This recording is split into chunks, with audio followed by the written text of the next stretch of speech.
شاه به نام پهلوی رها شویم ز یوغ بندگی. شب سیاه ما ز نور شاه سپید دم شود ز فر پادشاه. به نام شاه همه صدا شویم برای میهنم من و تو ما شویم. به خوب به پاک عاشقان که جاوی شاه شده صدای ما. در این گذار رنج و درد و آه بخوان وطن به نام پادشاه که با صدای شاه و نام تو جهان بلرزد از قیام تو. به نام شاه به نام پهلوی وطن شود دوباره می نوی. شب سیاه ما ز نور شاه سپید دم شود ز فر پادشاه. به نام شاه همه صدا شویم برای میهنم من و تو ما شویم.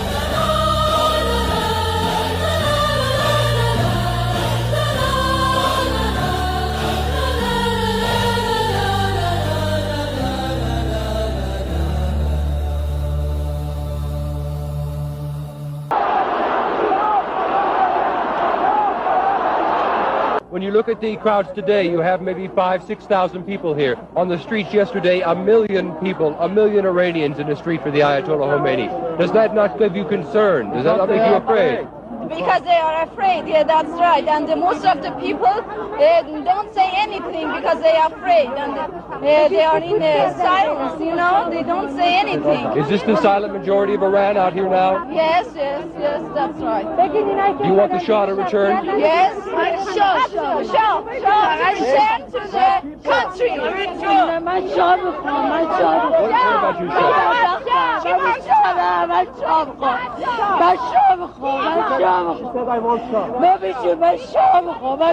Why do you want the Shah? Why does she want the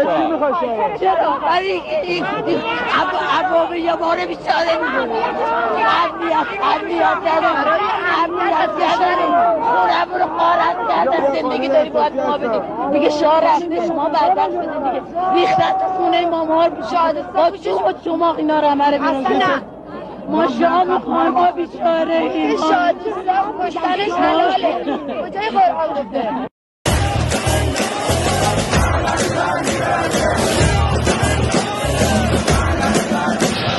این آخرین نبرده پهلوی برمیگرده. این آخرین نبرده پهلوی برمیگرده. این آخرین نبرده پهلوی برمیگرده. این آخرین نبرده پهلوی برمیگرده. خیابونا واسه ماست مزدورا همه شدن آسفاس. این روزا جهنم حاک ماست کارتون تمومه اینجا خاک ماست. سر ما رو میبریم بشین بار بمونین جلومون میکشیمه. اگه مردمو بزنی با تیرت بدون با خونه تو زیر پا بیشوریمه. ایرانی غیرت و احساس داره جلوش واسی قصاص داره. تو دل سه پهلوی و شاه داره واسه بسیجی همین فشار داره. همه جا بو اتحاده مردم یکیان یکی اعتقاده. اونا شاهشونو میخوان نمیذاریم میبیسیده بکنی سو استفاده. این آخرین نبرده پهلوی برمیگرده. این آخرین نبرده پهلوی برمیگرده. این آخرین نبرده پهلوی برمیگرده. این آخرین نبرده پهلوی برمیگرده. ما را چی میترسونیم جنازتو میگردونیم. تو شهر و روستا میچرخونیم دونه دونتون رو میفهمونیم. آزادی به ما نزدیکه نگاه چپ کنی ما رو یه تحریکه. صورتت واسه ما میشه معنی که یا با ما یکی میشی یا که تدیگه. همه پشت شاهیم میبینی داریم پشت کاری که واقعیه نه یه رشد واهی. یه مشت آنی زیر هشه ایران پشت شاهیم. اینجا خاک ایران ما 40 اندی سال دست بیگانه هاست. ایران ما ایمان ما میراث ما سالا ایرانی میسازه ایرانو باز. آخرین نبرده پهلوی برمیگرده این آخرین نبرده پهلوی برمیگرده این آخرین نبرده پهلوی برمیگرده این آخرین نبرده پهلوی برمیگرده ایرانی داد بزن شاه تو فریاد بزن ایرانی داد بزن شاه تو فریاد بزن ایرانی داد بزن شاه تو فریاد بزن ایرانی داد بزن شاه تو فریاد بزن. The so-called Islamic Republic is not the government of Iran. It is a hostile occupying force that's hijacked our homeland. After invading 5 neighboring countries and sowing chaos across the region, this regime has invaded Iran itself, using foreign terrorists, Hezbollah fighters, Iraqi militias, and other mercenaries to slaughter the Iranian people. This is no longer mere repression. This is foreign occupation wearing clerical robes. Just as Saddam Hussein drowned the marshes in blood, and Bashar al-Assad turned barrel bombs on his own children, Ali Khamenei and his thugs have committed mass crimes against the Iranian people and against all of humanity. And just like those other tyrannies, the Islamic Republic will fall, not if, but when. The world must hear this clearly. The battle in Iran today is not between reform and revolution. It is between occupation and liberation. And the Iranian people have already chosen their side. Their heads are bloodied, but unbowed. Yet the cost has been heartbreaking.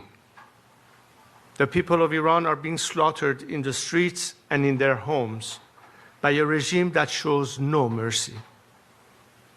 More than 12,000 Iranians were massacred in 48 hours. One murder every 14 seconds. Khamenei's killers even hunted the wounded protesters in hospitals and executed them in cold blood. The regime collected piles of bodies with dump trucks and forced worried families to search unlabeled body bags. They refused to return bodies for burial without payment for the cost of the bullets that killed their loved ones. And where a family cannot pay up to several thousand dollars, and most of them can't, they bury the dead in unmarked mass graves. And despite the lies you're hearing from the regime, its bloodlust has not diminished. The slaughter has not stopped. My brave compatriots, still holding the line with their broken bodies but unbreakable will, need your urgent help right now. Make no mistake, however, the Islamic Republic is close to collapse. Ali Khamenei and his thugs know this. That's why they are lashing out like a wounded animal, desperate to cling to power. The people have not retreated. Their determination has made one thing clear. They are not merely rejecting this regime, they are demanding a credible new path forward. They have called for me to lead. The bond between me and the Iranian people is not new. It's been with me since birth, and it cannot be broken. Even in exile, I pledged my life to the service of the Iranian nation.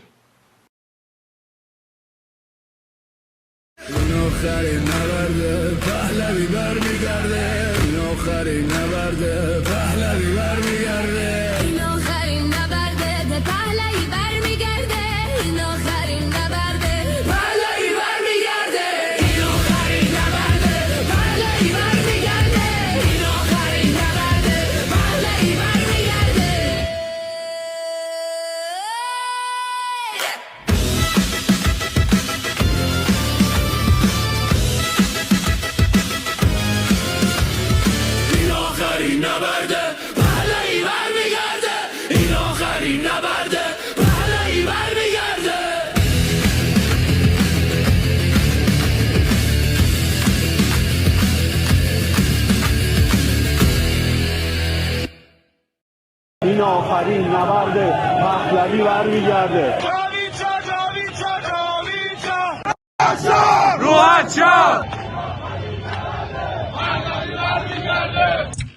ایرانیان آزادیخواه، فرزندان دلیر سرزمین پارس، با جدیت و عزم راسخ از شما می‌خواهم که قدرت جمعیتان را به نیروهای سرکوبگر نهاد جمهوری اسلامی و تمام دنیا نشان دهید. برخیزید و اتحادتان را به نمایش بگذارید تا تاریکی عقب نشیند. از شما آزادیخواهان می‌خواهم که در کنار هم و در یک روز و یک ساعت در سراسر ایران بزرگ قدرت جمعی خودتان را به صورت امن به نمایش بگذارید. نیروهای سرکوبگر توان مقابله با شما را در همه شهرها و خیابانها ندارند. به نیروهای مسلح ملی فرمان می‌دهم در خانه بمانید. در آن روز بزرگ که مردم قدرتشان را آشکار می‌کنند، از مقابله با برادران و خواهران ایرانی خودداری کنید. به یاد آورید که شما نگهبانان ملت هستید، نه ابزار سرکوب. کشورهای خارجی تنها برای پیشبرد اهداف خود عمل می‌کنند و نبایستی مسئولیت تغییر و جایگزینی حکومت را بر گردن بگیرند. این حرکت نهایی بر دوش شما مردم آزادیخواه خواهد بود. پیروزی نور بر تاریکی قطعی است. به نام ایران و به حکم رسالت تاریخی از شما می‌خواهم که به یاری ایران بیایید. افتخار شما در نگهبانی از تمامیت ارضی ایران و جان و مال ملت ایران است. برخیزید.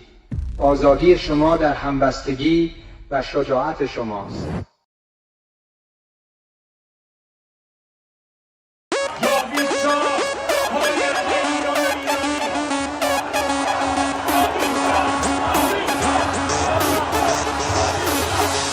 وقتی واسه غم نی گرچه قصه هامون کم نیست، همه خسته ایم قبولم ما فرصتی واسه ماتم نیست. روشن میشه فردا خورشید سرزمین ما، سرم باز و سینه سپر بلند میگم جاوید شاه. وقتی واسه غم نی گرچه قصه هامون کم نیست، همه خسته این قبولم ما فرصتی واسه ماتم نیست. روشن میشه فردا خورشید سرزمین ما، سرم باز و سینه سپر بلند میگم جاوید شاه. روبروم یه واژه یه هدف به نام انتقامه، پشت سرم دعای مادر و تو دستم تفنگ بابامه.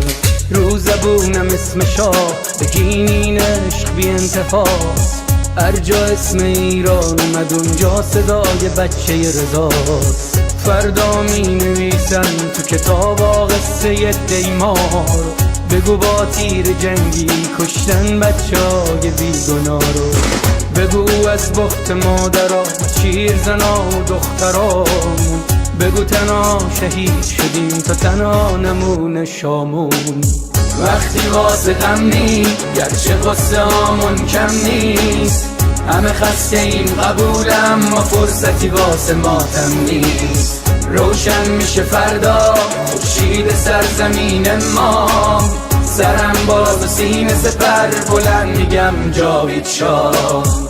وقتی واسه غم نی گرچه قصه هامون کم نیست، همه خسته این قبولم ما فرصتی واسه ماتم نیست. روشن میشه فردا خورشید سرزمین ما، سرم باز و سینه سپر بلند میگم جاوید شاه.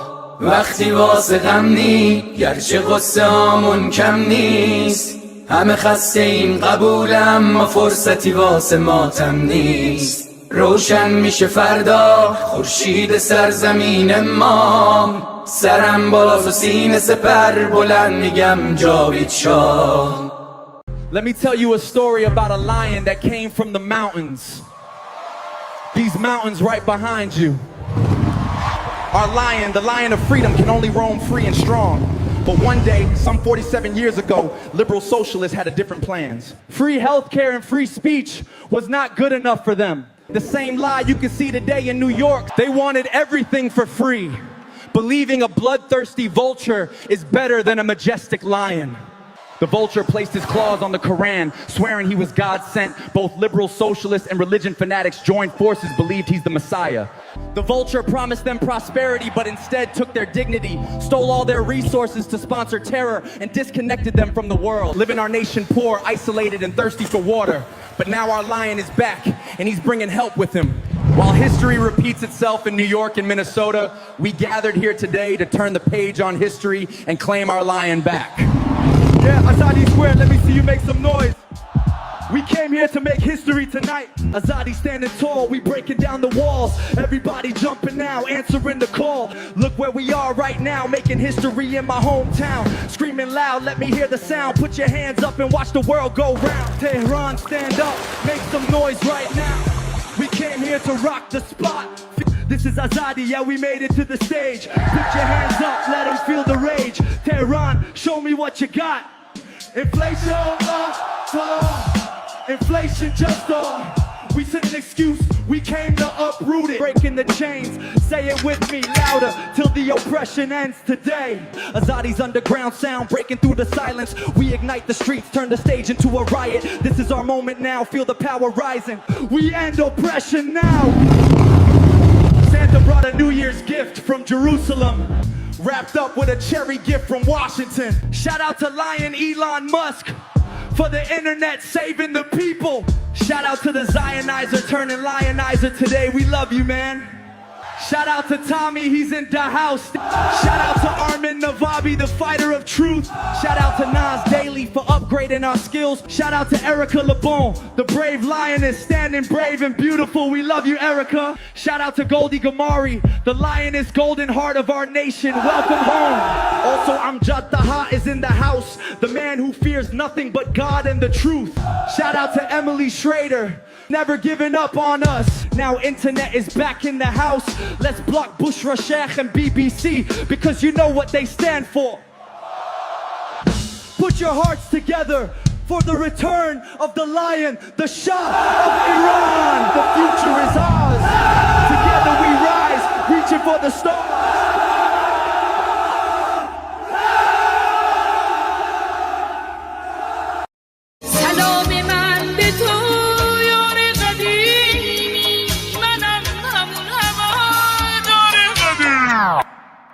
سید سلام، چطوری مرد کلی کتلت شدین دایی بدون مدرک. سلام بسیجی قهرمان رفتی پیش توسی با پنیر و یه نور سنگک. سلام به محفل قرآنیتون، سلام به مدیرای بحرانیتون، سلام به حاجی اکبر و طوله هاش و خارج و رفقای ارگانیتون، سلام به دزدای پول ملت که تش میفتین توی تور ملت. سلام به همه شما کرکسایی که دارین نونتون رو میزنین تو خون ملت تا که تش زیر دست و پاک و تک بخورین، حالا هی به یه بادکنک بدوین. سلام آخر تو زندان باشه وقتی قرار به این آب خنک بخورین.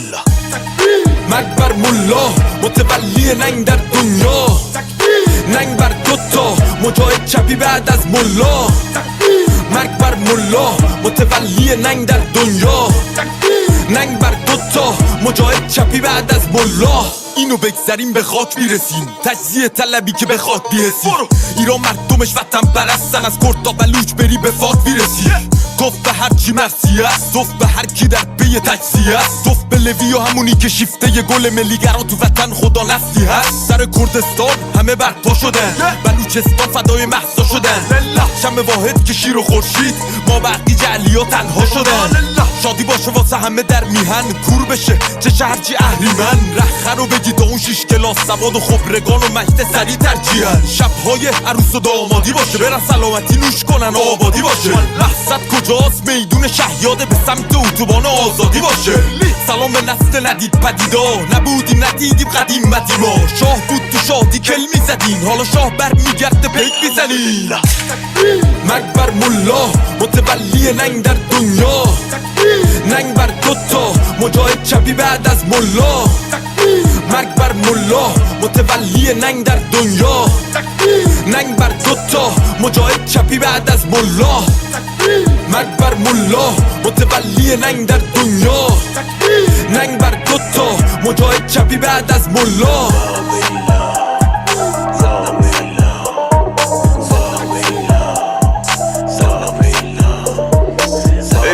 این خوشگلی با نایده بود اسم این عشق‌خواهن رو توش بیاریم ولی خب لازم بود دیگه فکر کنم با نایده روحت شاد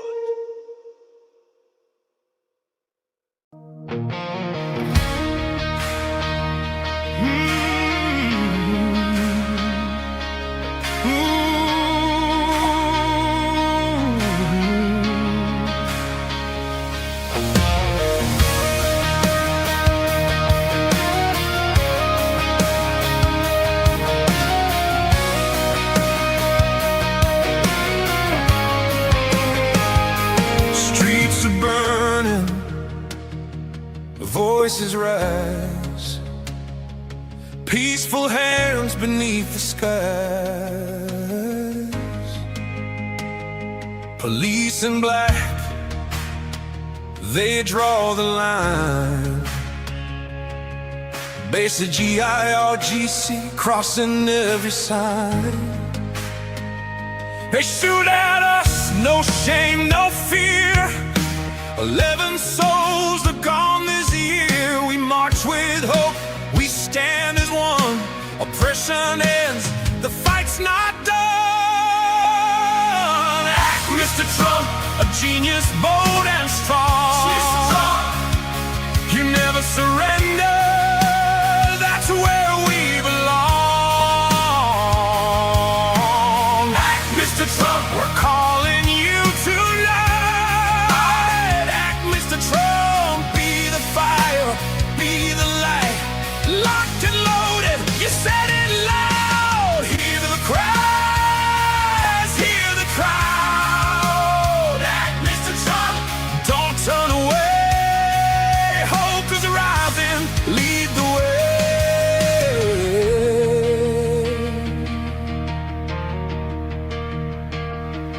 We don't ask for war or trains, just freedom breaking.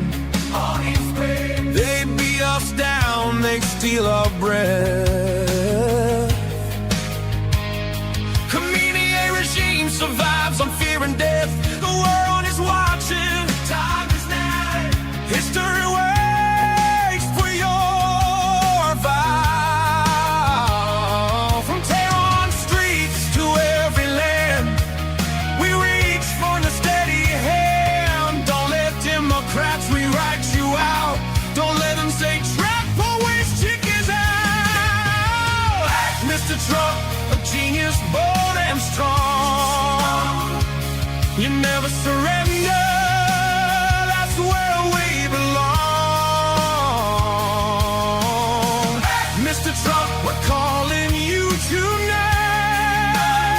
Act, Mr. Trump, be the fire, be the light.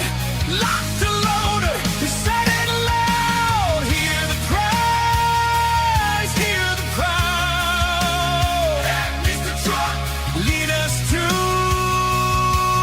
God bless the USA. We believe in you. We got Crown Prince, hear his name. Reza Pahlavi, our hope and flame. He is hope, democracy's door.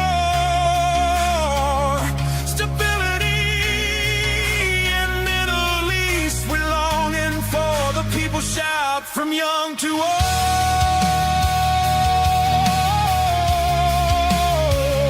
One leader, brave and bold. Friendship, peace, a future free.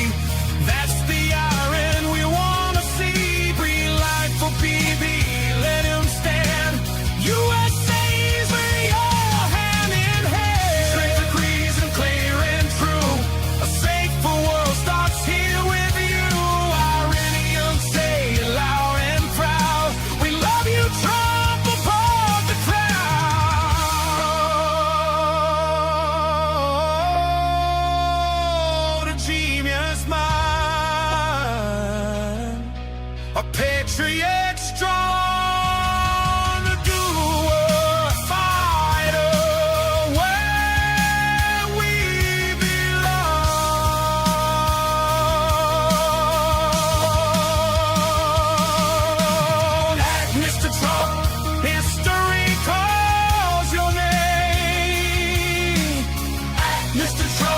Light the flame from broken streets to freedom's strong. The new dawn comes when red Mr. Tron.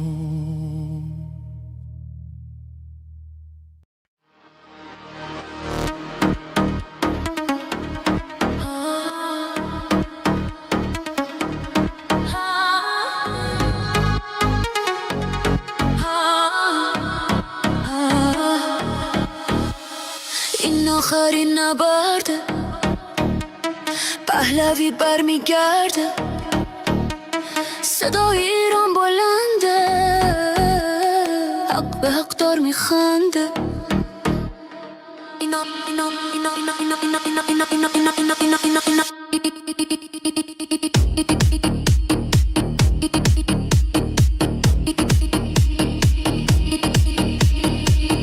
تو خیابون رگبار و شلیکه آینده این جانی ها تاریکه فقط برای حقمون خواستیم داد بزنیم نمیذاریم این که شروع به فنا بدیم اینترنت و برق و آب رو قطع کردن توی دل تاریکی جنایت کردن چراغا رو خاموش کردن که خون بریزن مال دیگه از این خوندا گریزن ایران بی پادشاه بی قانونه دنیای ما از این درد و غرق خونه تا پادشاه برگرده این کشور بیماره ایران بی پهلی همیشه گرفتاره خامنه‌ای گم شو از این خاک ما حکومت اسلامی برو از پاک ما حکومتی که بیگانه و بدذاته توی خاک ما نیست وقت مجازاته تا شاه پهلوی برگرده به ایران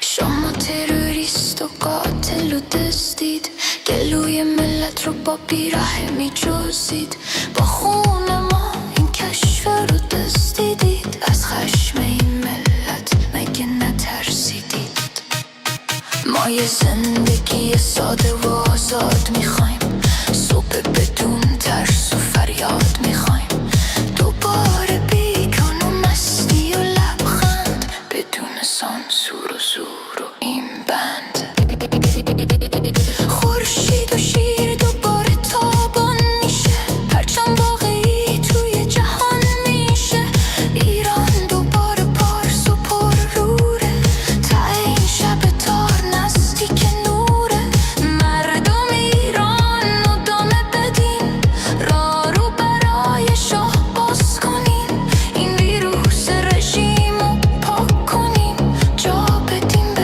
عصر طلای ایران روی پا میمیریم نه روی زانو آزادی حقمونه اینو میدونیم تا آخر میجنگیم بدون ترس ایران آزاد نزدیک میبینیم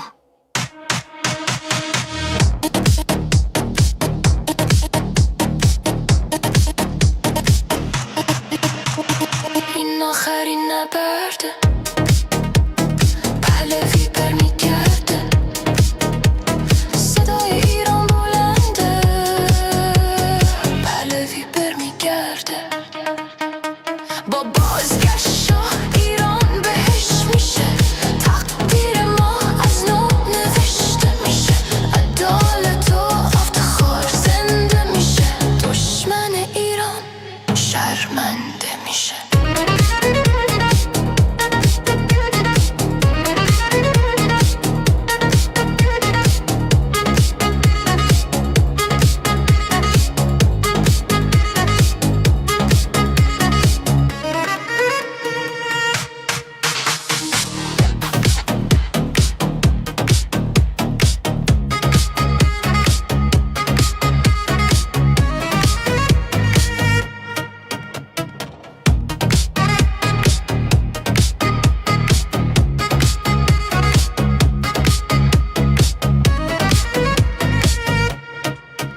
برگشتن پهلوی وحشت هر اجنبی بلند بگو هم شهری شاه رضا پهلوی نظام رسیده پرتگاه بلند بگو جاوید شاه برگشت شاه به میهن دوای درد وطن این آخرین نبرده پهلوی برمیگرده داره میاد پهلوی زجه بزن صدایی راه نجات وطن پهلوی هموطن ایران میشه گلستان شاه که بیاد به ایران ایران که شاه نداره حساب کتاب نداره آخون باید گم بشه تو تانک فشفشه گم شو بیرون اجنبی داره میاد پهلوی فریاد بزن جاوید شاه شعار هر وطن. To all of our friends around the world, under the yoke of the Islamic Republic, Iran is identified in your minds with terrorism, extremism, and poverty. The real Iran is a different Iran, a beautiful, peace-loving, and flourishing Iran. It is the Iran that existed before the Islamic Republic, and it is the Iran that will rise again from its ashes the day the Islamic Republic falls. So let me be clear about how a free Iran will act towards its neighbors and the world after the fall of this regime. In security and foreign policy, Iran's nuclear military program will end. Support for terrorist groups will cease immediately. A free Iran will work with regional and global partners to confront terrorism, organized crime, drug trafficking, and extremist Islamism. Iran will act as a friend and a stabilizing force in the region, and it will be a responsible partner in global security. In diplomacy, relations with the United States will be normalized, and our friendship with America and her people will be restored. The State of Israel will be recognized immediately. We will pursue the expansion of the Abraham Accords into the Cyrus Accords, bringing together a free Iran, Israel, and the Arab world. A new chapter will begin, grounded in mutual recognition, sovereignty, and national interest. In energy, Iran holds some of the largest oil and gas reserves in the world. A free Iran will become a reliable energy supplier to the free world. Policymaking will be transparent. Iran's actions will be responsible. Prices will be predictable. In transparency and governance, Iran will adopt and enforce international standards. Money laundering will be confronted. Organized corruption will be dismantled. Public institutions will answer to the people. In the economy, Iran is one of the world's last great untapped markets. Our population is educated, modern, with a diaspora that connects it to the four corners of the world. A democratic Iran will open its economy to trade, investment, and innovation, and Iran will seek to invest in the world. Opportunity will replace isolation. This is not an abstract vision. It is a practical one, grounded in national interest, stability, and cooperation. To achieve this, now is the time to stand with the Iranian people. The fall of the Islamic Republic and the establishment of a secular, democratic government in Iran will not only restore dignity to my people, it will benefit the region and the world. A free Iran will be a force for peace, for prosperity, and for partnership. ایران غرق انقلاب است.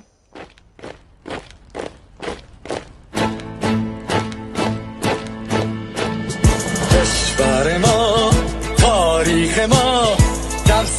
دگر فرا گرفته، گویی اهورا مستا دوباره در نور خود مرا گرفته. هشتم سرودی سر میدهم باز فارغ از رنج و تشویش. ایران غرق انقلاب است، به پیش به پیش به پیش. ایران غرق انقلاب است، به پیش به پیش به پیش. هن ای پدر هن ای پسر، برخیز و با ما شهنگاه، تا درد آن تجربه تلخ ما را نکشیده در کار. بگذار هر دم بغرند برکا دم لباس میش. ایران غرق انقلاب است، به پیش به پیش به پیش. ایران غرق انقلاب است، به پیش به پیش به پیش. ای کارگر ای برزگر، راحت کنون ادامه دارد در این زمان که پرتو یزدان از هر سو بر تو میبارد. پس پیش به سوی آزادی از بحر خزر تا کیش.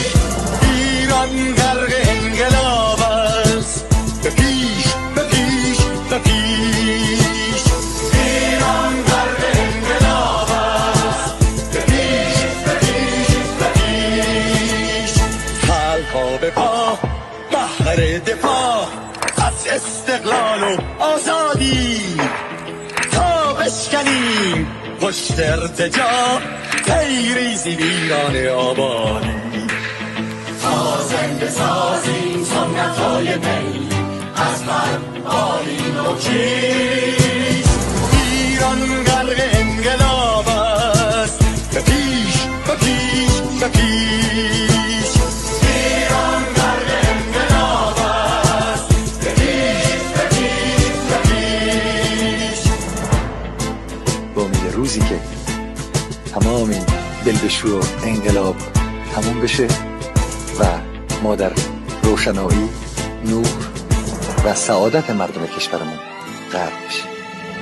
نه خارجی نه بیگانه، نه مستشارهای ویرانی، نه چیر خاران نه کاسلیسان، فقط هم رزمان ایرانی. ما با شرافت میهنی بسازیم بهر فرزندان خویش. ایران غرق انقلاب است، به پیش به پیش به پیش. ایران غرق انقلاب است، به پیش به پیش به پیش. مردم بیایید داخل صف ما اکنون که آغاز رویاست. دشمنان بدانید ما زنده هستیم، بعد از ما هم ایران پابرجاست. آن روح شیطان ما را فریب داد با صد شعار مردمیش. ایران غرق انقلاب است، به پیش به پیش به پیش. ایران غرق انقلاب است، به پیش به پیش به پیش. پرچم ما پرچم ایران غرق خون شهیدان، روی شانه هامان حمل میکنیمش در هر خیابان و میدان. تا ماسک دلغکان را برداریم از روی تسبیح و ریش. ایران غرق انقلاب است، به پیش به پیش به پیش. ایران غرق انقلاب است، به پیش به پیش به پیش.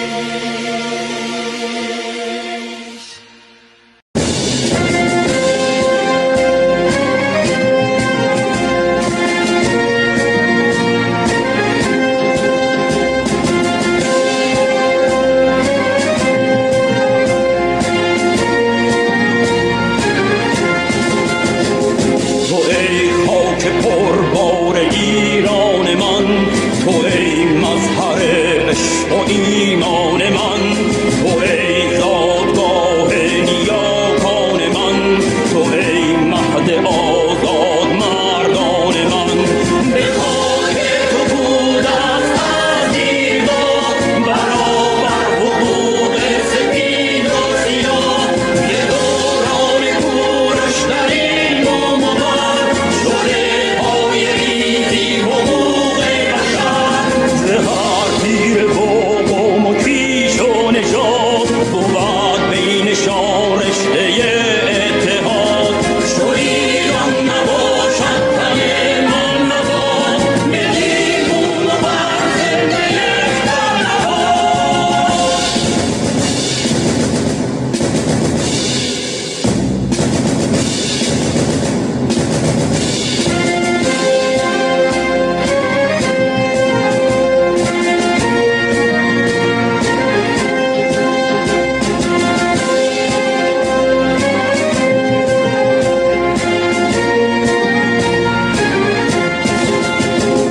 جهان آفرین تا جهان آفرین، نیاورد جز مهر و نیکی پدید. بداندیشی و کینه و دشمنی بود خوی و کردار اهریمنی. زمین-دار گفتار و کردار نیک، همیشه پدید آید آثار نیک. چو ایران ما مهد زیبایی است، مهین سرزمین اهورایی است. دلم می‌کند هر دم آهنگ تو، که ننگ است ماتم به فرهنگ تو. چو ایران نباشد تن من نباد، ملی خون و بر زنده یکتا نهاد.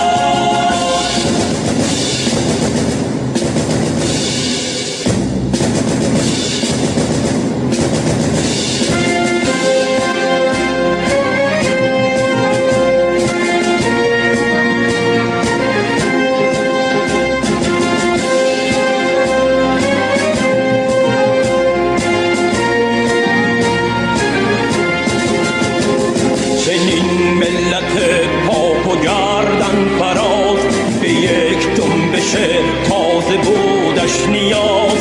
بشد انجمن از دلیران پارس، ز پاکان و روشن ضمیران پارس. از ایران زداید نشان بدی، بر افروزدان پره ایزدی. سپربند کند بزم ناپاک را، کند بارور از هنر خاک را. هنر دانش و رامش و شادی است، هماهنگی و صلح و آزادی است. چو ایران نباشد تن من نباد، ملی خون و بر زنده یکتا نهاد.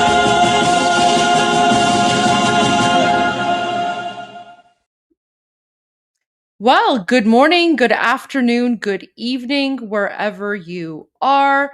Durud to all of our Dust and Hamihan. Welcome to day 34 of Iran Revolution Live with the amazing Armin Navabi and, of course, Hi. myself, Goldie Gamari. The amazing Goldie Gamari. Yes. Thank you so much, guys. I'm okay. Armin, we have some messages for you from the chat, so I'm just going to share a few because people are saying, Durud my dust migas, dust hammy hands. Oh wow! How did they know this? Durud Patriots, and then what up my dust Armin? Okay. What up my dust? Dustan.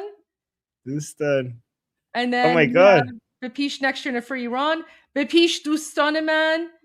wow. Armin, what up my dust? And of course, What up, my Armin, dust? what up dust? What up my dust? Okay.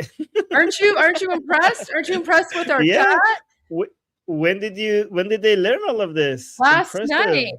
night. See, Armin, you teach all like the fush swear words, but I teach the good words. So Because you know what, we were learning, we were watching some videos, and then people were asking our, our amazing viewers were like, how do we say, my friend? So that was dust. So we learned friend.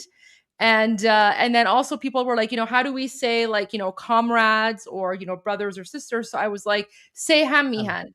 And Hamihan, yes. hammihan. And then last night in the chat, I said, as of this moment, all of you, everyone around the world who supports Iranians, you are our honorary hammihans. So durud to all of our hammihanon for being here with us and supporting Iranians as we, fight to free our country from Islamic occupation. So there you go. And if you look at the chat, you'll see everyone saying. Yeah, people are saying Armin Dustaram, Armin my dues.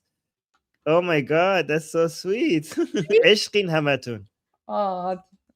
Honestly, our viewers, our followers, you guys are the best. And yeah, someone's saying at this point, you're all Iranian. I will take that. You're all honorary Iranians, and you're the reason that you give us energy to continue doing this. So thank you so much for being here. And guys, I do want to apologize. I know we started a little bit late. Even Armin messaged me. He's like, Goldie, are you okay? So I'm so sorry. I'm so sorry, guys. I was running some errands today, and then you know what? I actually had to go do my nails. So you see, like, I was I was supposed to do my nails like 3 weeks ago, but because of, what's going on, I've just been doing the show every day. So today I finally went and I did my nails, and that's why I started the show a little bit later. So I'm so sorry, guys. I apologize. Honestly, like I didn't think that so many people would be worried, but the fact that you were also concerned, like that means so much to me. So I'm so grateful for that.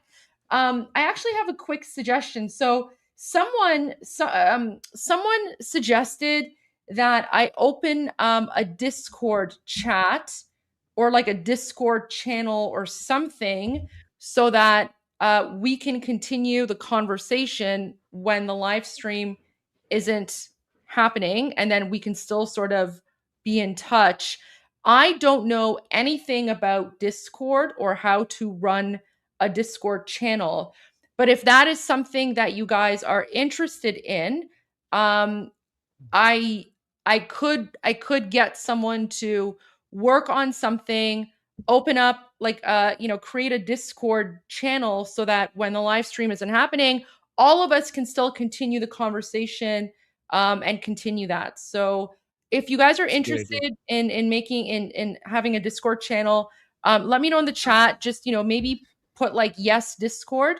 Let me know, and I'll see if I can find someone who can like run the again. I know nothing about Discord, but I'm happy to get that set up or something.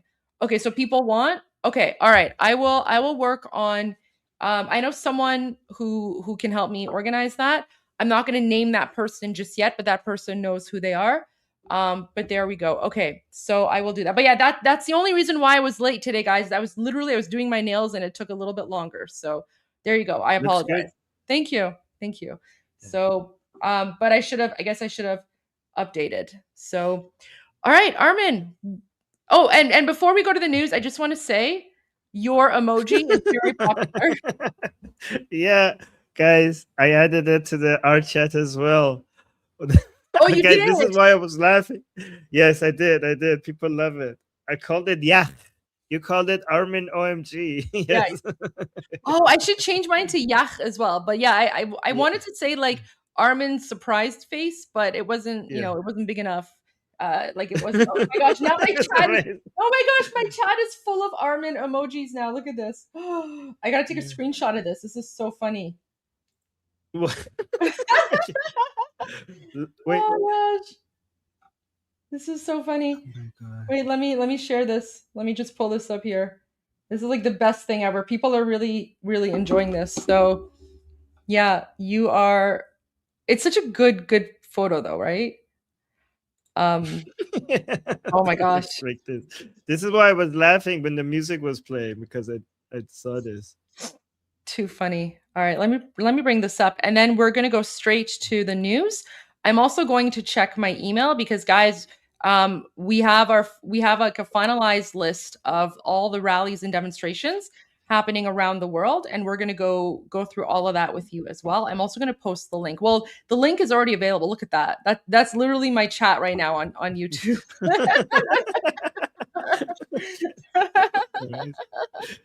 There you go.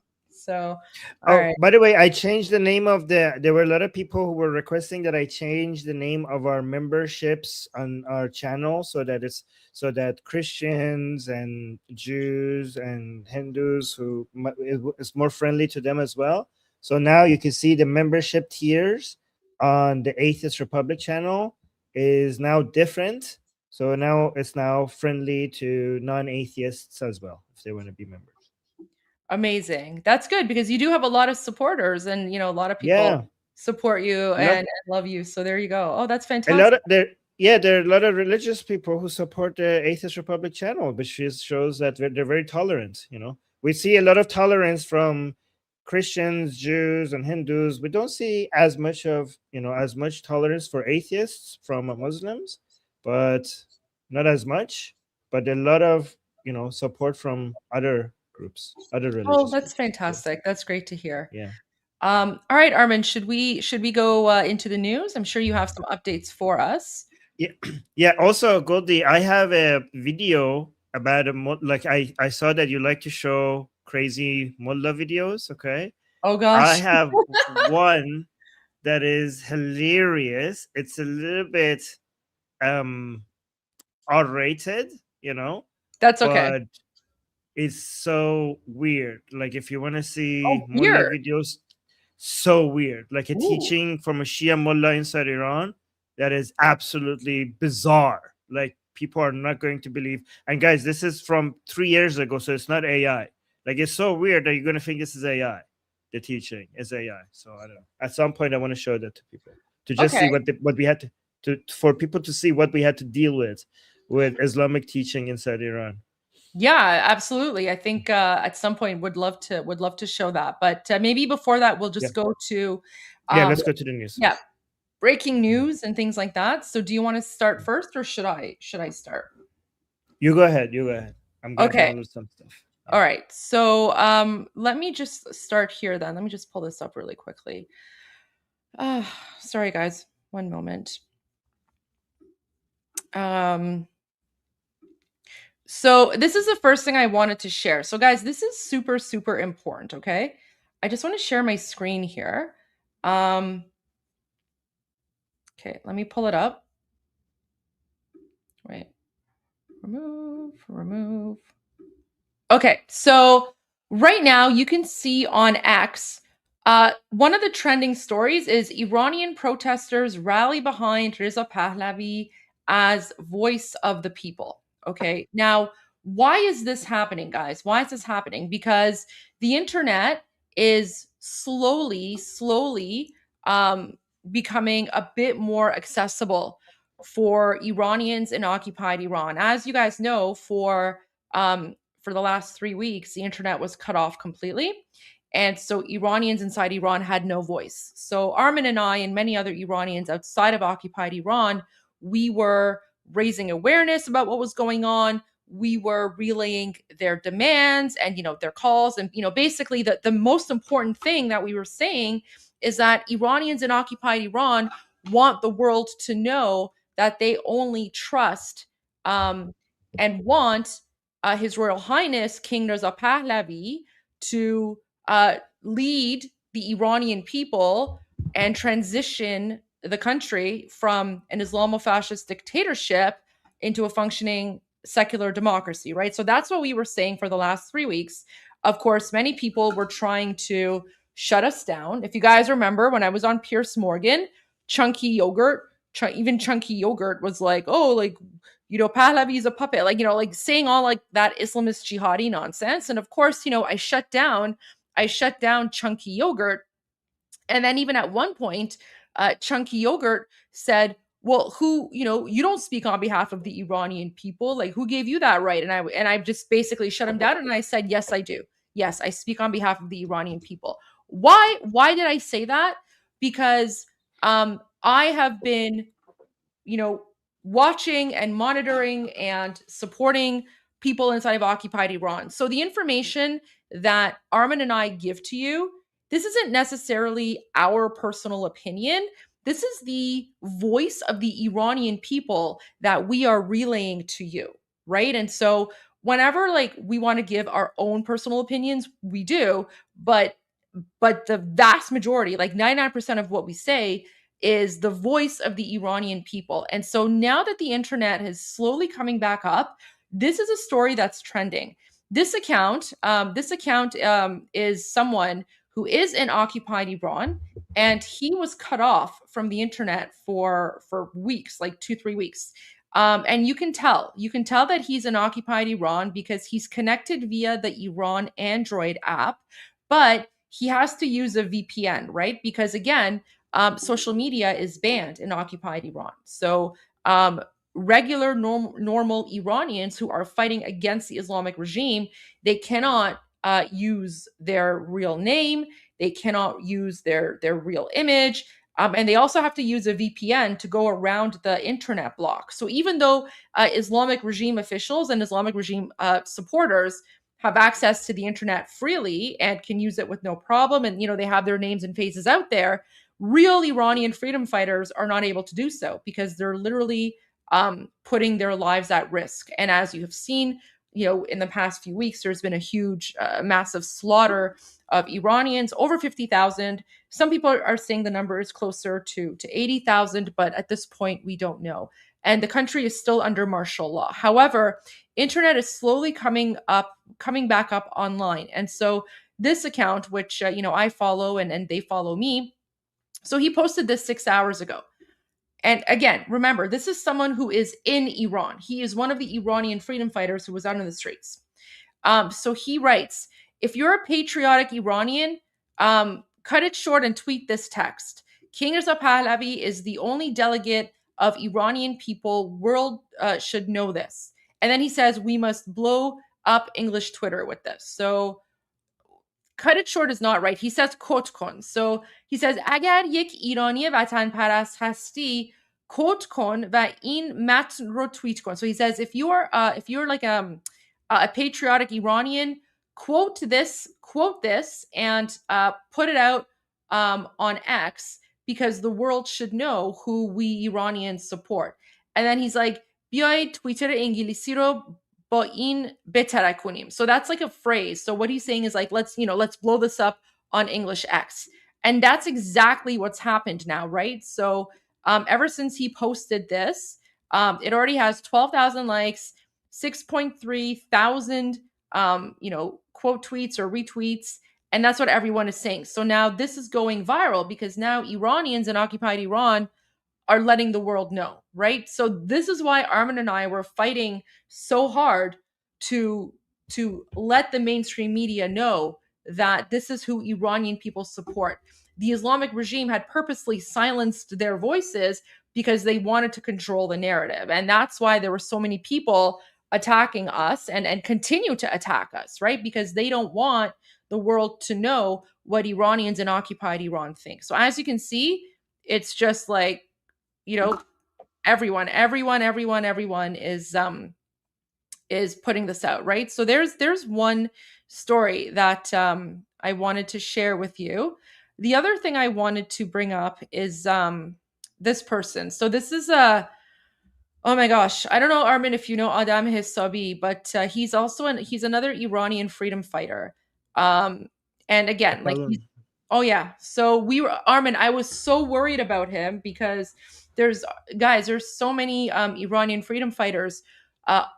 All of them went dark on January 8th, and we didn't hear from them for quite a long time.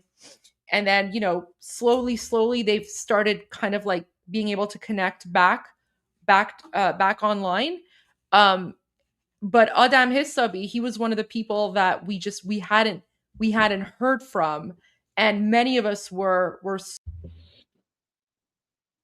Oh, guys, what happened to Goldie?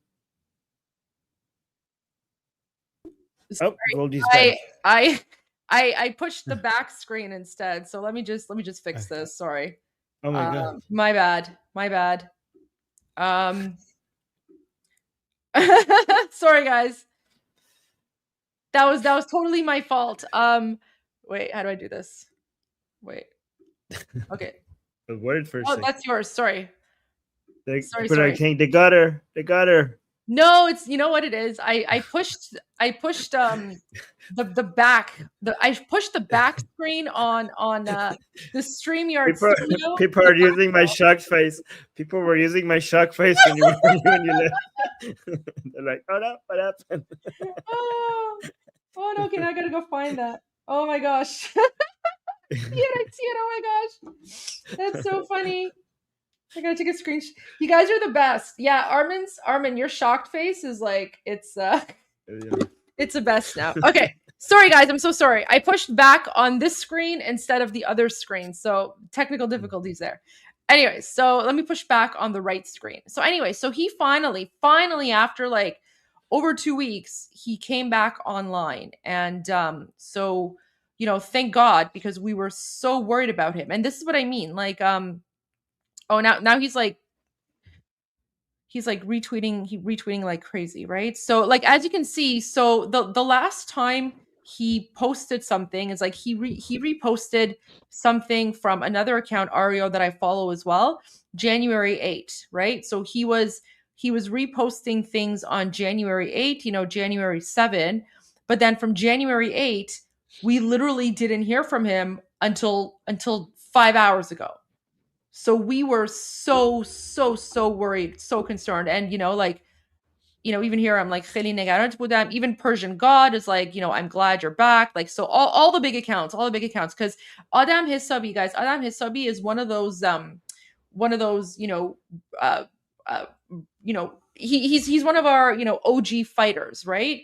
So I just want to share with you his message though. I already translated this. I quote tweeted it and I put it on my X account, but I wanted to just share what he said. So after like almost 3 weeks of being cut off from the internet, this is, you know, he comes back and this is his first message. Greetings to the noble, heroic, and grieving nation of my homeland. I may still be alive in body, but I swear by the sacred soil of Iran, most of us breathe every breath with pain and rage. When you see tens of thousands of the bravest, most patriotic, and most decent children of this land no longer breathing, and you say to yourself, I wish it had been me who was torn to pieces instead of these kids. But then I tell myself, maybe my turn simply hasn't come yet. Maybe the coming days have written a different destiny for me. And most importantly, maybe I didn't even deserve to have my name become eternal. So what he means is, you know, dying as a hero, which of course, you know, he does, but I'm happy he's alive. This feeling only ends when you realize you are still here, still breathing, so that you can stay alive, take revenge, and one day witness every single murderer of our children pay the price. Then he says, I promise you, we will take revenge for every single one of our children. Nothing will ever return to the way it was before January 8, and no one will be able to cover up the regime's naked crime. The Islamic Republic did not win in day. Day is the month of so this day, that's like the month.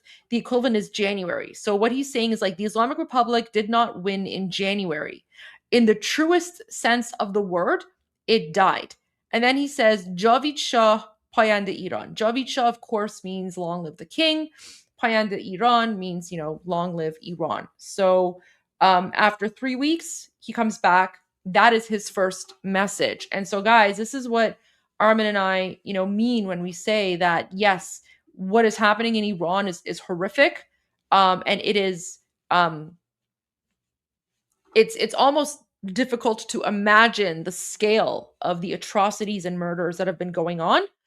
But when we tell you that Iranians have never been more determined to overthrow the Islamic regime, and that this mass slaughter, all it has done is it has made Iranians even more determined to overthrow the regime, right? So the revolution is not over.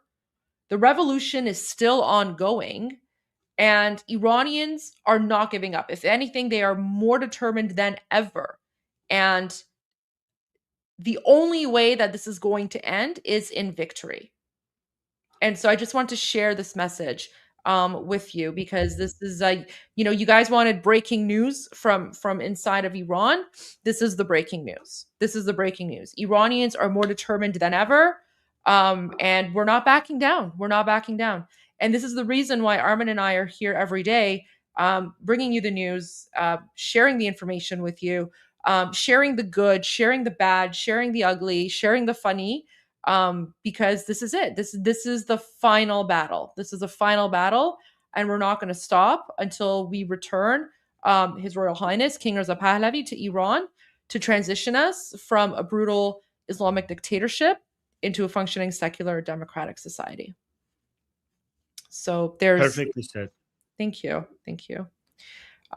So there's that, and then I just wanted to share. Douglas Murray wrote an article. I'm so glad that he did. I'm happy to share this later. Does he mention Pahlavi? I don't know if he does. I actually haven't read his article yet, but it seems to be getting a lot of pretty good feedback there. This was Vancouver last night. So even though the main demonstrations are happening this weekend, and guys, we're going to go over all of the rallies with you as well. But this was Vancouver last night.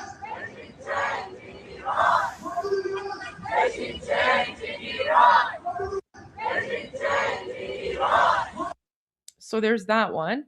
Oh, and then I just want to share this. So guys, the boycotting against Huda Beauty. Huda Beauty is that Iraqi terrorist girl who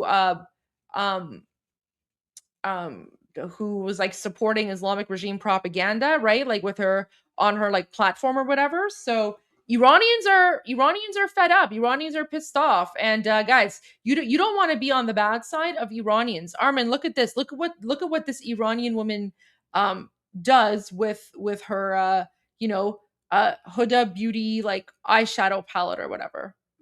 پیپی کنه پسر قشنگم پیپی کن آفرین مامان درشم ببندیم بدیم به خود هدا بیوتی.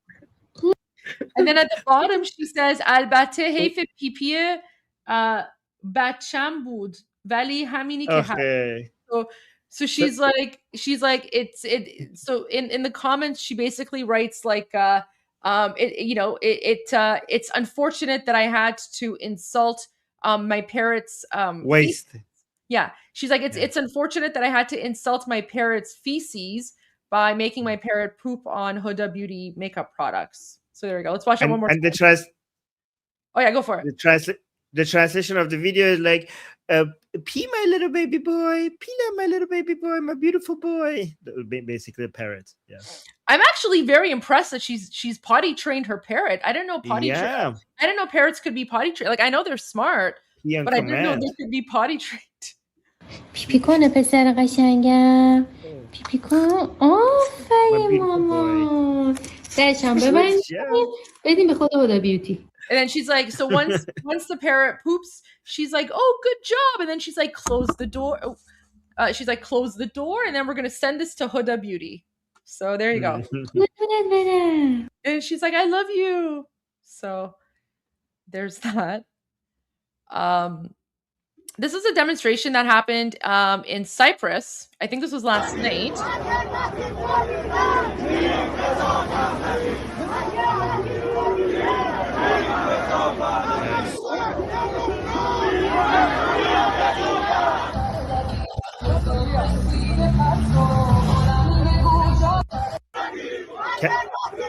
Can I show you a video from inside Iran that you're going to really love? Yes. It's going to be impressed by.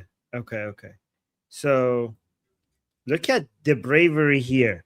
Look at the bravery here.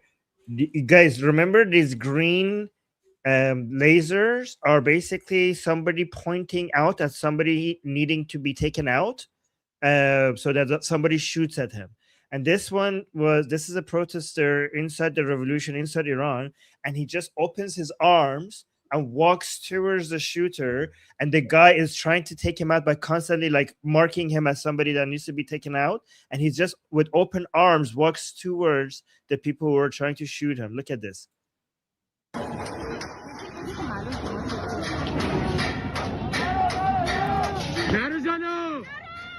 They're telling him, don't go. Don't go. Look at this.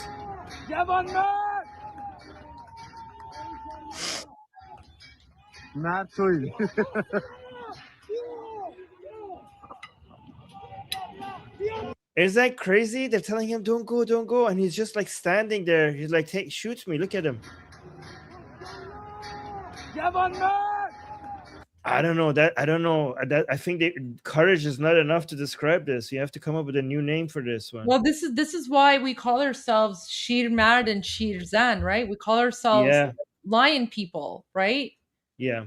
Because you know the bravery of Iranians, right? I mean, this is basically give me liberty or give me death.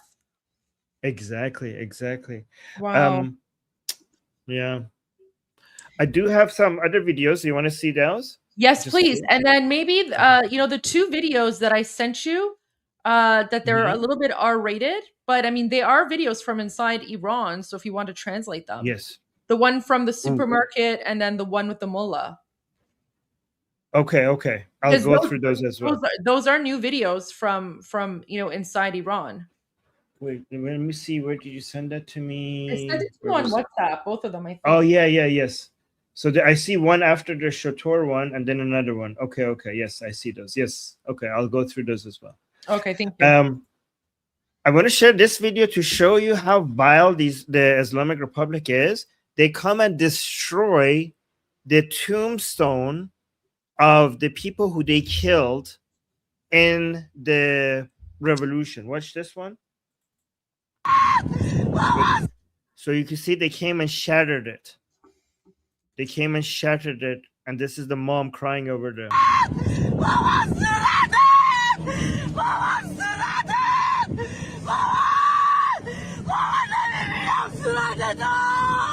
So she's saying, my boy, your face. So she's treating the tombstone as if it's her son's face. Like, what did they do to your face? All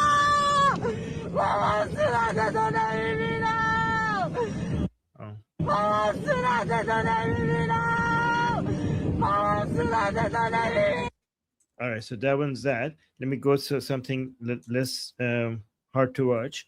So, guys, this was sent from this person to me directly, from this protester inside Iran.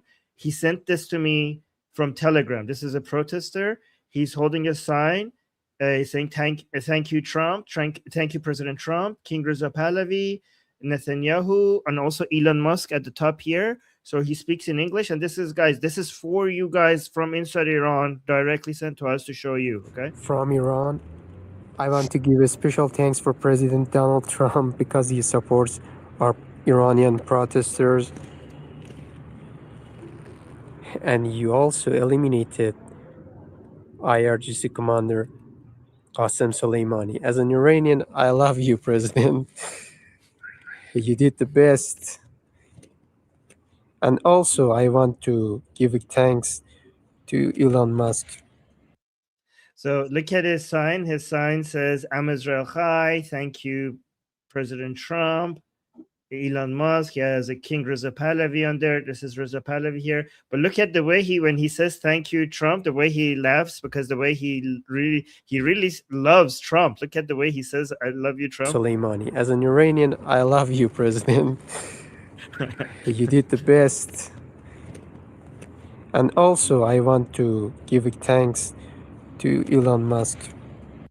Yep. So that was that one. Also, some regime propaganda with AI. I thought you enjoyed this. They're making more videos showing that they're taking out the USS Abraham Lincoln. So this is among pro-regime followers. This was going viral on Instagram. They were really loving this video, but I mean, in their dreams. Okay, let me actually, this is copyrighted music. So they have like a epic music. They're like, by the way, this doesn't make any sense. Why is it rising? Oh, look at this. They have a quote from Khomeini on it. So the quote from Khomeini says, and they're putting his image there. Look at that. They're saying, ما رو نترسانید از اینکه ما نظامی میآوریم. ما نظامیای شما رو اینجا دفنشان میکنیم. So it's basically Khomeini, before he died, he had a quote saying, then don't threaten us that you are going to bring your forces into this area. We will bury your armed forces. So let's watch this again. I will play it once with music. I'm going to cut with the music part out later because hold on.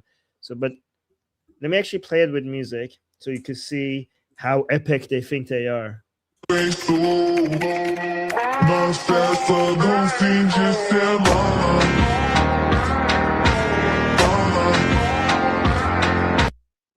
So yeah, they're trying to make Khomeini look like he was such a badass or whatever, even though he lost the war. But the thing about this is very interesting. I mean, they're so delusional because even if you imagine, like in their wildest dream, they get to do this to Abraham Lincoln, the USS Abraham Lincoln. Trust me, they will not even be able to get near it. They wouldn't be able to put a scratch on USS Abraham Lincoln. Like, it's surrounded by destroyers and so many other, like there's raiders flying around the planes. Like basically they could see something coming at them from so far away. There's no chance they will ever be able to do anything like this. But even if they could, if they managed to take one of United States carrier strikes down, that would be such an insult to the United States that would be the end of them for sure. Like the United States will basically end them within a minute after they do something like this. So this is delusional.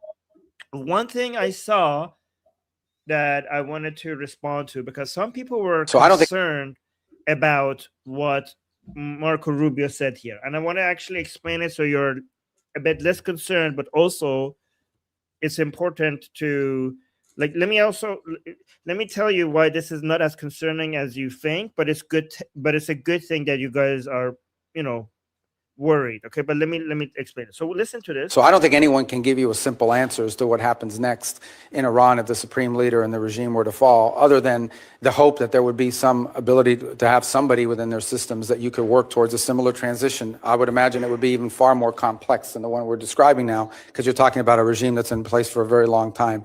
So that's going to require a lot of careful thinking if that eventuality ever presents itself.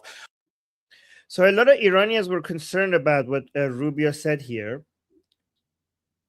Because he was basically seemed to a lot of Iranians that he's suggesting that they could get rid of Khamenei and work with somebody within the system of the Islamic Republic. So to continue working with the people who are within the Islamic Republic, basically something like in Venezuela, you get rid of Maduro and then you keep the system in place and you work with people who are already in the system, right? So, if you're concerned about what he's saying, first of all, if that motivates you to go out and keep fighting for the name Pahlavi, well then okay, be concerned, because that's a good thing. Continue, mention Pahlavi. But what Marco Rubio is saying here, I'm going to give you two reasons why this is not as concerning as you think, right? One, what Marco Rubio is saying is basically not that much different from what Prince Reza Pahlavi says himself. Prince Reza Pahlavi doesn't want to repeat the mistake that happened in Iraq when they removed the Ba'ath Party, and after the removal of Saddam, it caused a decade of chaos. Prince Reza Pahlavi constantly mentioned that the de-Baathification of Iraq should not be something that gets repeated in Iran, that we need to make sure, for the sake of stability after the fall of the Islamic Republic, to maintain a lot of the structure and the system and the people who are working there, and work with them so that we could have a smooth and non-chaotic transition. So what Rubio is saying is not that much different from what Prince Reza Pahlavi is saying, right? So that's one. Two, Pahlavi Pahlavi, there's no alternative other than Pahlavi, right? The Iranian people have bled too much for the name of Pahlavi for anybody, not even the United States. I know United States is not going to like try to do this, but not even the United States can force any alternative to Iranians other than what the Iranian people want themselves. I mean, imagine this. Goldie, is it okay if I mute your mic? Because I'm hearing some. Yeah, okay. Yep. All right, so imagine this. Imagine Khamenei falls and, you know, debater Rahbari falls. Some of the main heads of IRGC are, you know, taken out.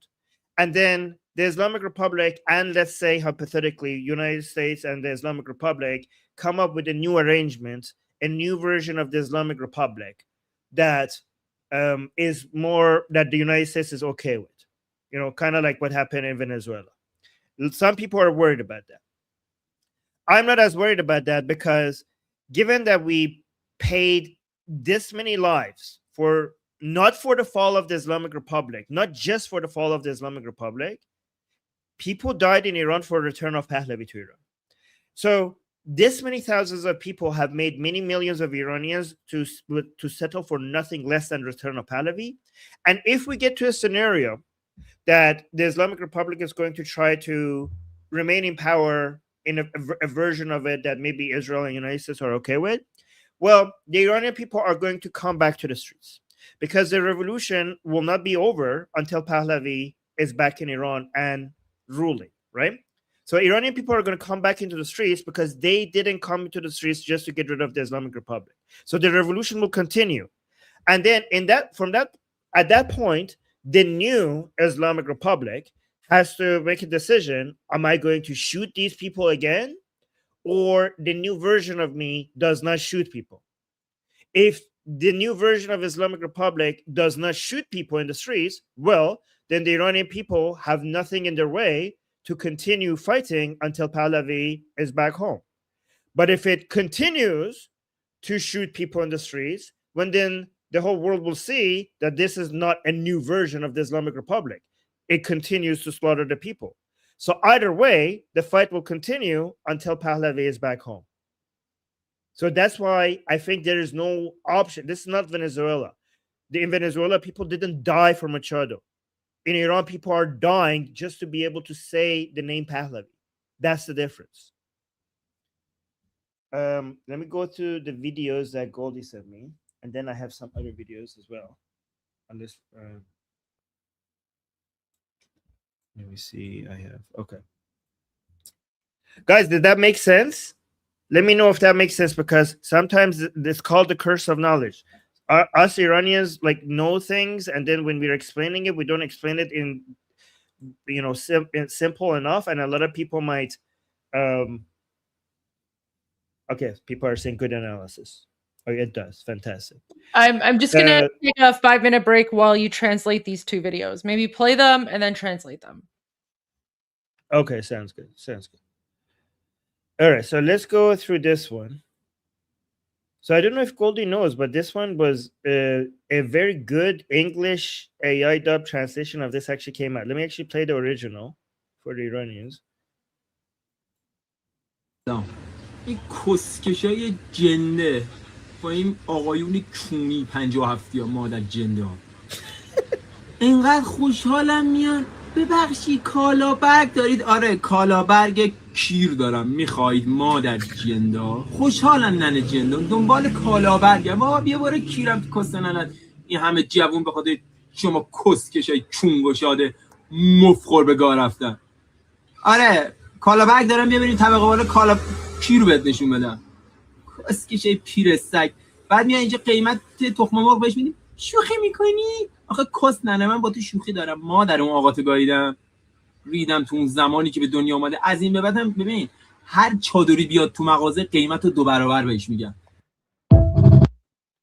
Okay, let me all right, let me see if this guys, there's a more, this AI translation is better than the ones that I've seen. I don't even know if it's AI because this translation is too good. I think somebody might have let me actually listen to this one. Hold on. Hello?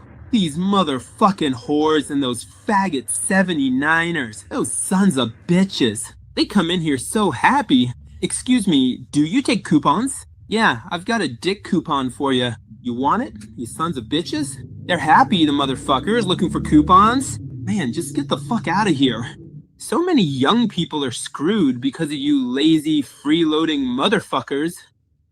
Yeah, I have coupons. Come upstairs and I'll show you the coupon, my dick. You old dog motherfuckers. Then they come here, I tell them the price of eggs. Are you joking? Like I'd ever fucking joke with you. Fuck your precious leader. I shit on the day you were born. From now on, listen, any chatterware who comes in, I'm charging him double. All right, so let me explain this. I don't think this is an AI translation. This is too accurate. I think this is like a human, an Iranian, I think, translated this because this was too on point. So let me actually explain it though, because some parts required explanation, even though the translation was accurate. Hold on. Hello? These motherfucking whores and those faggot 79ers. Those. So 79ers are basically people responsible for the 1979 revolution, people with the ideology of the 1979 Islamic revolution. So we call them Panjo Haftiya. Translates into English, it translates to 79ers, right? So sons of bitches. They come in here so happy. Excuse me, do you take coupons? So these people, they get coupons from the regime and they go to the stores and they want to spend their coupons for, you know, buying stuff. These comes from the regime, right? So it's like they come here so happy with their coupons. Excuse me, do you take coupons? Yeah, I've got a dick coupon for you. You want it, you sons of bitches? They're happy, the motherfuckers, looking for coupons. Man, just get the fuck out of here. So many young people are screwed because of you lazy. I think, when I listened to the original, he was referring to all the young people who died during the revolution. Freeloading motherfuckers. Yeah, I have coupons. Yeah, they're freeloaders because they get coupons from the regime and they just come and use the coupons to just get free stuff from the stores. Yeah, I have coupons. Come upstairs and I'll show you the coupon, my dick. You old dog motherfuckers. Then they come here, I tell them the price of eggs. Are you joking? Like I'd ever fucking joke with you. Fuck your precious leader. I shit on the day you were born. From now on, listen, any chatterware who comes. So chadorware is basically, you know, in Iran, we have just a normal hijab, you know, just something, but the chador is the more conservative covering, right? So whoever is wearing a chador is considered to be more religious than the person who's just wearing the normal rusari. So we have rusari and we have chador. Rusari is just a head covering. Chador is like from top to, you know, from head to toe, right? So if you're wearing a chador, you're probably a religious person, conservative, and he's saying that anybody who's wearing the chador, I will charge them double. Listen, any chatterware who comes in, I'm charging him double. Yeah. All right, so that was that. Let me see the other thing that Goldie wanted me to translate. Oh, then I have some other tweets that I want to post that I want to show you. Oh, this is a good one.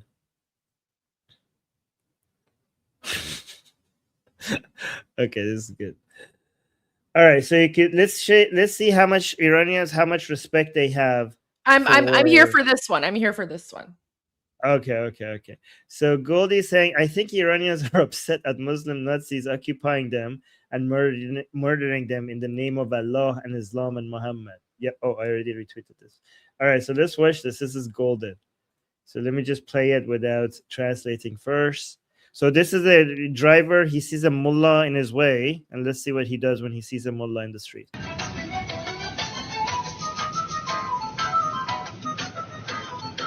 حاجی کس ناناتون خب زناتون فرستادید اپلاسیون مادر همتون گایده است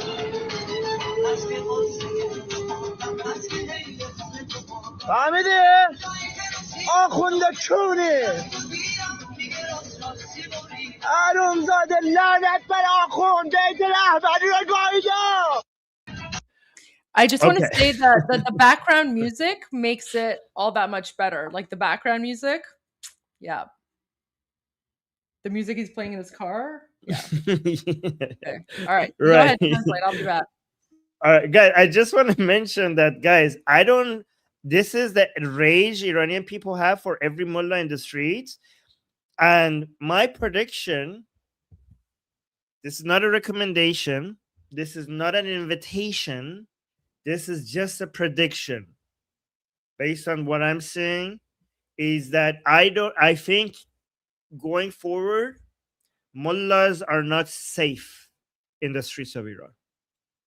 Mullahs, again, not recommending anything. I hope you guys understand that, right? But after what we just went through, I don't think it's safe for anyone to come out in the streets of Iran wearing a mullah outfit or any of the outfits for the armed forces of the Islamic Republic. I think very soon, this is just swearing at a mullah. I think very soon we might get to a position where swearing is going to be the least of their worries. They're going to wish that people were just swearing at them. Yeah, so let's see what he said to this mullah.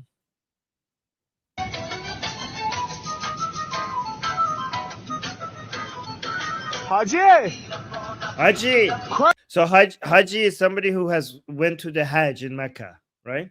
Went to the Kaaba. Haji. So Haji is what you call religious people. Your mother's vagina, okay? Your mother's vagina.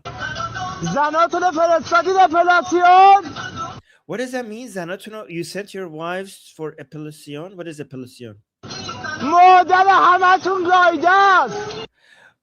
All your mothers will be fucked. All of your mothers will be fucked.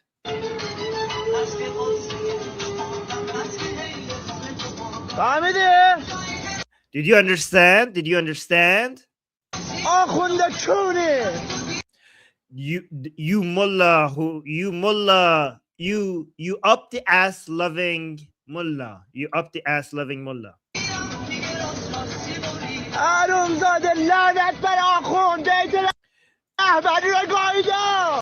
Okay, okay. So like he gives you bastard, curse be upon mullahs. I fuck the Beit Rahbari. Beit Rahbari. Oh, wax. Oh, epilepsy. That's for waxing. Which okay, I understand now. Okay, so he's saying, you bastard, curse be upon mullahs, and I fuck the Beit Rahbari. Beit Rahbari is Khamenei's. It's like the White House. It's like the White House, but for Khamenei. It's basically where he works and where he lives. So he's saying, I fucked the Beit Rahbari.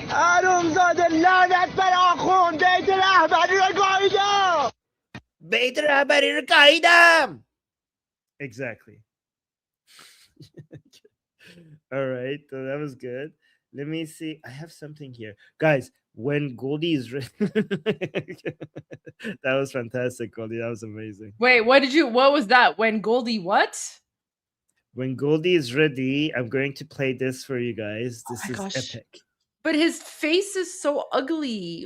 قیافش. قیافش میبینم حالم به هم میخوره. گلدی وقتی ببینی چی داری میگی حالت انقدر به هم میخوره اصلا فکر کنم شاید نباشی برای این. خیلی حالت به هم میخوره از چیزی که داره میگه. Is it حرفای زشت میزنه؟ چه حرفایی میزنه؟ Should I play it? Guys, do you want Armin to play this video? Is it going to be really gross, Armin? I mean, everything that comes out of their mouth is gross, but yeah, I mean, obviously it's Islam. How is that not going to be gross?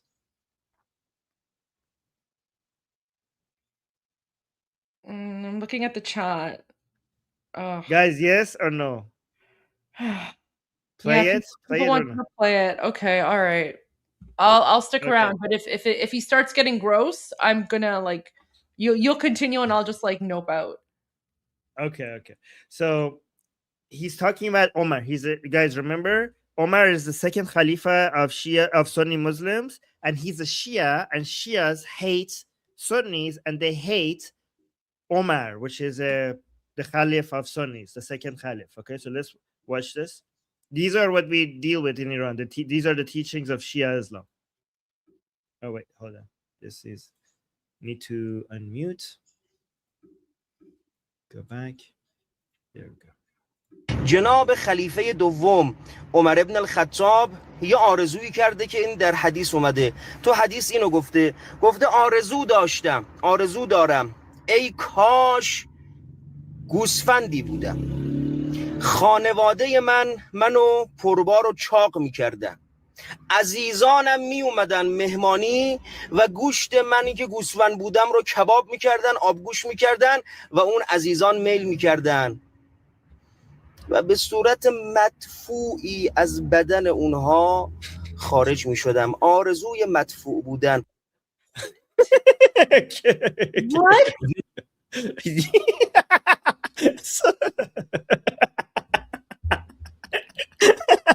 Okay, somebody screenshot that. Wait, somebody screenshot that. That should be an emoji as well. Okay, she's gonna puke. Okay. I know. Should I translate? خاک بر سر خودمون که گذاشتیم اینا برای 47 سال کشورمون رو بکشونن به لجن مثل خودشون. Oh my gosh. Oh my god. Okay. Should I translate? Yeah. Everyone Okay. should be traumatized the way that I was. So to try to insult Omar, he's basically saying that Omar had a fetish. Okay? He had a fetish, and let's see what Omar's fetish was. Okay? Watch this. جناب خلیفه دوم عمر ابن الخطاب. So the second caliph, Omar ibn Khattab, Omar, son of Khattab, یه آرزویی کرده که این در حدیث اومده. تو he had a wish that was written in hadith. حدیث اینو گفته So this is the hadith narrative. آرزو داشتم. Hold on, let me turn this up. He's saying, Omar said that I had a wish. آرزو دارم ای کاش گوسفندی بودم. Omar wanted to be, his wish was that he wishes that he was a sheep. He was a sheep. خانواده منو پربار و چاق میکردن. And my family would feed me and fatten me up. He wanted to be a sheep that would be fattened up. عزیزانم می اومدن مهمانی و گوشت منی که گوسفند. And then people from my family, my loved ones, will come to a gathering, will come to a party, and they will eat my meat. This is his dream. They will all come and consume my meat. بودم رو کباب میکردن، آبگوش میکردن. And they will make kebab and soup. و اون عزیزان میل میکردن. And all my loved ones will eat my meat. و به صورت مدفوعی از بدن اونها خارج میشدم. And then I will come out as poop from the body of my loved ones. آرزوی مدفوع بودن. So he had the desire to be poop.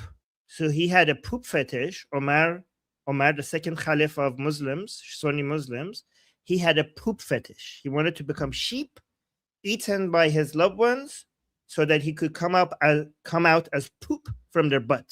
That was the dream. He's saying that's the dream of Omar, the second Caliph. This is Islamic teaching, Shia Islamic teaching about Sunnis. Okay. All right.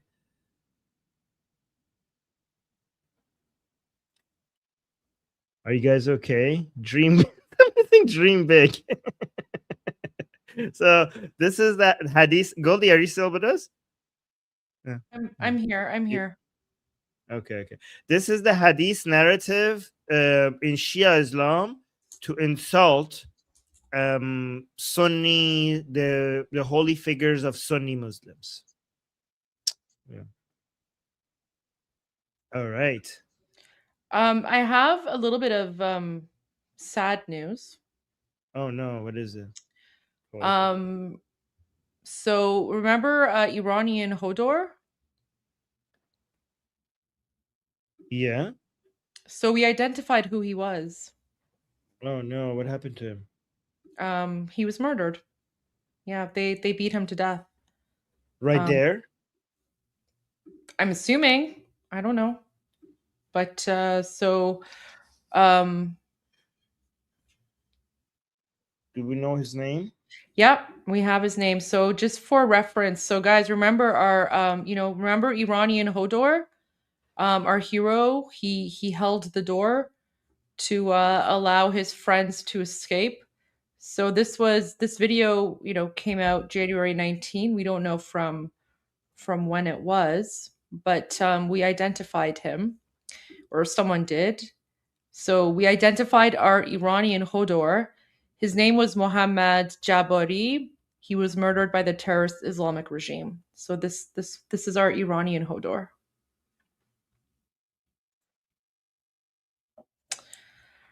Yeah. Can I play his video that Of what course. he did? Yeah. Of course. Yeah, he's a hero. I mean, this the reason that video went viral, guys, is because when he did that, I mean, we all knew, and we're all watching in horror because we knew that he's literally sacrificing his life, right? He knows that he's dead. He knows that he's dead, and yet he was willing to risk his life, and he was willing to sacrifice his own life in order to give his friends and companions a few extra seconds so that they could escape. So this was the moment where when other people were running, and he stood behind just so that he could buy a little bit of time for the people who were running away. That's him. Look, everyone's running away. He's standing behind. And look, that was the moment. Yeah, this is like 3 or 4 go after him, and we already know one of them had one of the Islamic regime Nazis had like a knife in their hand, or a machete. Or something. Yeah. So look, this was the moment that they managed to get in, and you can see all of them. Some go after the ones who are running away. Some come for him, and there's a video from outside. Yeah. So this guy is turning off the security.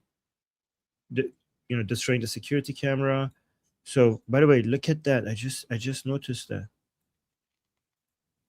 Look, you see this? This is the commander, because he has the green laser point. He just keeps pointing at what he wants destroyed. He points at it, right? So he just came in. He pointed at the security camera with his green laser, and somebody followed the order as soon as he said the green lasers are by the commanders. They point at things that they want destroyed. And look at this. And these are the protesters. This is now from a video from outside. These are the protesters trying to get refuge from inside this building. And that's basically, and these are the last protesters. And now these are the security forces. And our Hodor is now holding the door back there. And now they can't get in because he's holding the door. And if you notice here, you see this guy had a knife. One of them has a knife. Yeah, this guy has like a machete. Yeah, look at this. You see this? This is like a machete or a long knife. And that's where they go inside and kill him. Look at how many they are. Fucking cowards. And look, they weren't wearing any uniforms either. And this is what they made in his honor, based on Persian legends. This is like these are the demons in Persian legends and mythology, and they dressed him up like a hero in one of those, in Shahnameh, the Book of Kings. Yeah.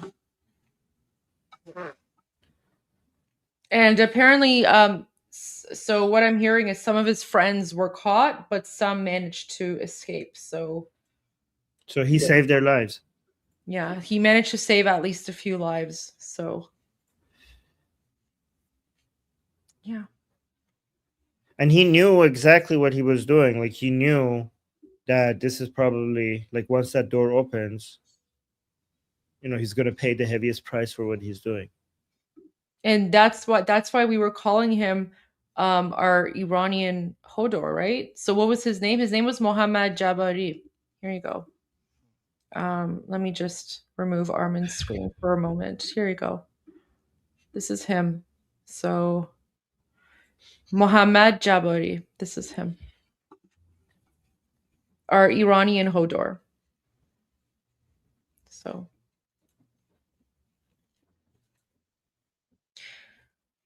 the ultimate sacrifice.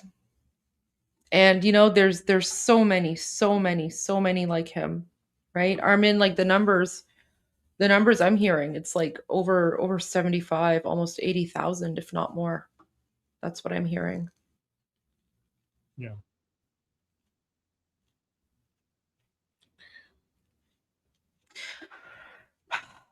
But this is why we continue. We continue, Armin and I, and not just Armin and I, but all Iranians. We continue because Mohammad Jabari did not give up his life in vain. And someone's